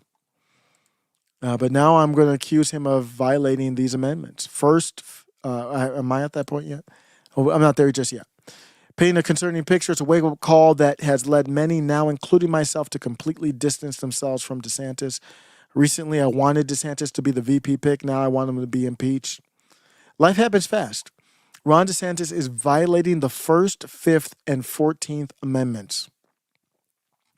The First Amendment, obviously, free speech. Fifth Amendment, due process. Basically, you need a jury. A 14th Amendment, he's violating that no state can make any law that will abridge the citizens' rights, basically. A lot of stuff has gone to that 14th Amendment because it's very vague, but I would stand on that. In a non-clown world version of America, there would be a grave call for rigorous investigation into DeSantis and his actions. This is worse. It's equal to or worse. I think this is worse than the recent 2A violations of Michelle Grisham, believe it or not. It's the First Amendment. First Amendment is above power of the pen over the sword. America's apathy and DeSantis supporters' thunderous applause over this nonsense, because you can have the take of, I don't think it's unconstitutional, but I don't like it, or I'm not excited about it. No, they're clapping over it. Is a narrative that rings the alarm bells on the erosion of our foundational legal and constitutional values. And this is the picture after 9/11. George W. grabbed the megaphone. After the Israeli version of 9/11, what did Ron DeSantis do? He grabbed the megaphone. Ooh, not looking good. Not looking good there. So that's what I got. I actually have a lot more, but on the DeSantis topic, fleshed it out. Maybe I'll do some short segments to keep it tighter. That's what I want to do. And over time, make the case. But, I mean, hopefully, even if you disagree, I mean, I'm hoping there's at least like something there where you say, okay, there's a case. Okay, you got a little something. That's what I would hope, but I don't know. Off to work. All right, Albert Spear. If anybody doing the late night, would you consider this graveyard? If you're East Coast, definitely graveyard. I used to work 4 p.m. to 1 a.m. I never did like a 1 a.m. type shift starting, but appreciate you. Boring life. If you happen to stop by, you want to continue the conversation. The Discord's been popping off. I'm always checking it out. And the time that I used to spend on Getter is now on the... I don't even go to Getter anymore. The time I would spend on Getter is now on the Discord. I have no beef with Getter. I like Getter a lot. I like Gab too. But that time has been spent elsewhere now. So here's the Discord. Metalopoly, Rasputin. Want to give a shout out. Oh yeah, the Scott Horton.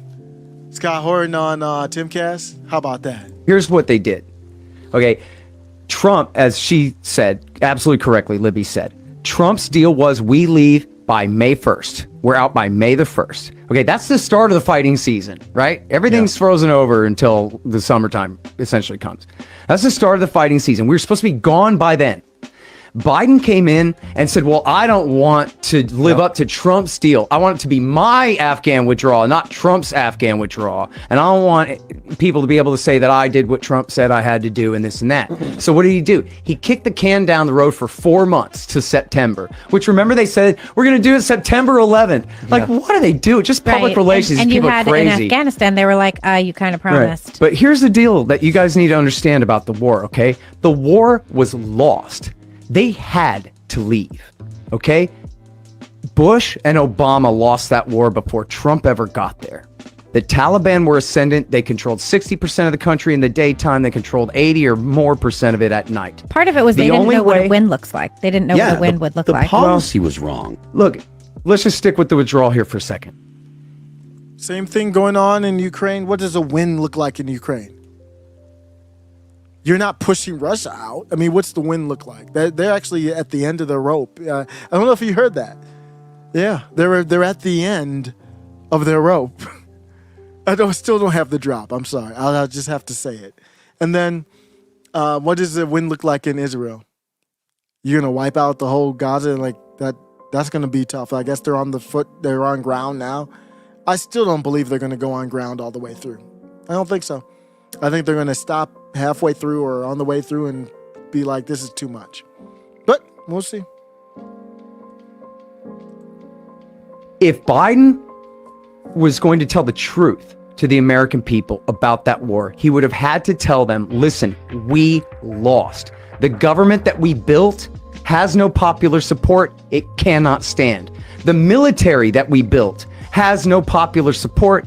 It cannot stand. We failed. We're leaving. But he couldn't do that, right? He had to say, what did he say? He said, we won the war. It was great. We built a great government in Kabul, which will surely last for years. And we built this great, magnificent Afghan National Army, 300,000 men strong. And it's sure to last for years too. That's why we can leave. Not because we blew it, but because we did it, everybody. And so now we can go. Well, by sticking to that lie, that meant they had to leave all those weapons in the hands of the Afghan National Army that couldn't hold on to them and ended up turning them all over to the Taliban. And because they had to pretend that they had created a government worth its salt in Kabul, they couldn't abandon it and leave the city early, or they would have been accused of undermining the government and being the reason that it fell. So they had to stick with their lie that everything is fine. Meanwhile, the Taliban are walking right into Kabul because it's 4 months behind schedule that they're leaving. And you know what else comes from this? With the Taliban getting access to a lot of these weapons, certainly they can't maintain a lot of it, so a lot of it just instantly falls Shelf apart. life, yeah. But with a lot of the guns and the materials that are available to just ground forces, it allows the U.S. to have a recurring problem and reason to be in the Middle East. It's also, they are also, hard to get back to Afghanistan. yeah, I mean, But it's not even necessarily about Afghanistan. they've It's been- the reporting that, or the rumors at least, that weapons left behind by the U.S. are being used by Hamas and other yeah, that was Iran-backed reporting militants. from the Wall Street Journal. They were reporting Right. about that in June, that was likely to be. Thank you for that. From the Discord, I put the Discord link into the chat. That was from Rasputin, I believe. Yep. Great stuff on the Discord. Metalopoly, great friend of the show, showed me this. I'm going to be out, man. I'm just going to play some clips. I'm going to be out. Thank you, Jordan Lott, and everybody for stopping by. Peace.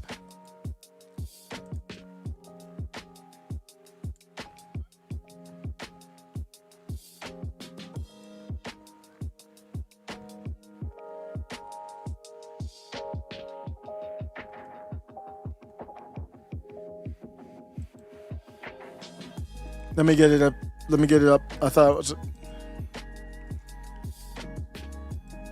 Ma'am, I have a question.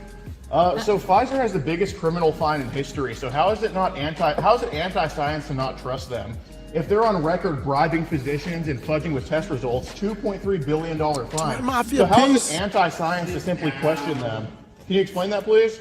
So I appreciate your comment. I'd like to finish my presentation, and you can hold your questions. I mean, it's not going to be answered. I have 4 questions. Hey, I have four questions that didn't get answered. Oh, whoa. What are you doing? No. Holy hell, man! There was no commentary. Oh needed my because, God. Man, that was just priceless, and it looks like old senior. I've never seen that. That dude got wrecked. He was like, man, come on. I've never seen that. Oh my goodness. He was like, get off of me real quick. He was like, somebody's going to drag me out of here, but you ain't the one. He laughed for a second before he did it. He was like, bitch, get off me. Questions. Hey. He's like, I got some questions. Don't get angry when you can't. Your mouth got you into something your ass going to get paid for. I had four questions. Oh, okay. You got aggressive. I give you credit.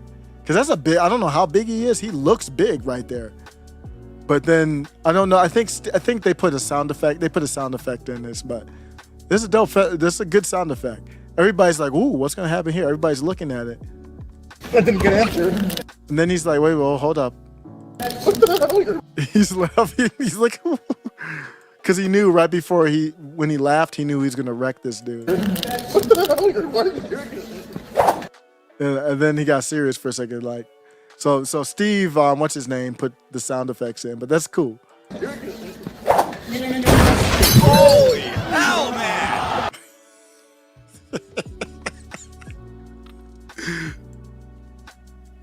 Holy hell, man! There was no comment. That didn't get answered. Holy hell, man! There was no commentary needed because, man, that was just priceless, and it looks like old senior soy boy is on the ground. Got it? You okay? Ryan, and of course, as always, leaving a trail. Oh my God, Steve Inman. He does the commentary stuff. That's funny. That's hilarious. But yeah, I'm gonna be out. I gotta do a whole different segment on the Scott Horton stuff, man, because it was good. It was good. I didn't see the whole thing. I got about halfway through. You know, he was killing him. It reminds you of comic Dave Smith, just very good at describing foreign affairs. Very knowledgeable. Peace.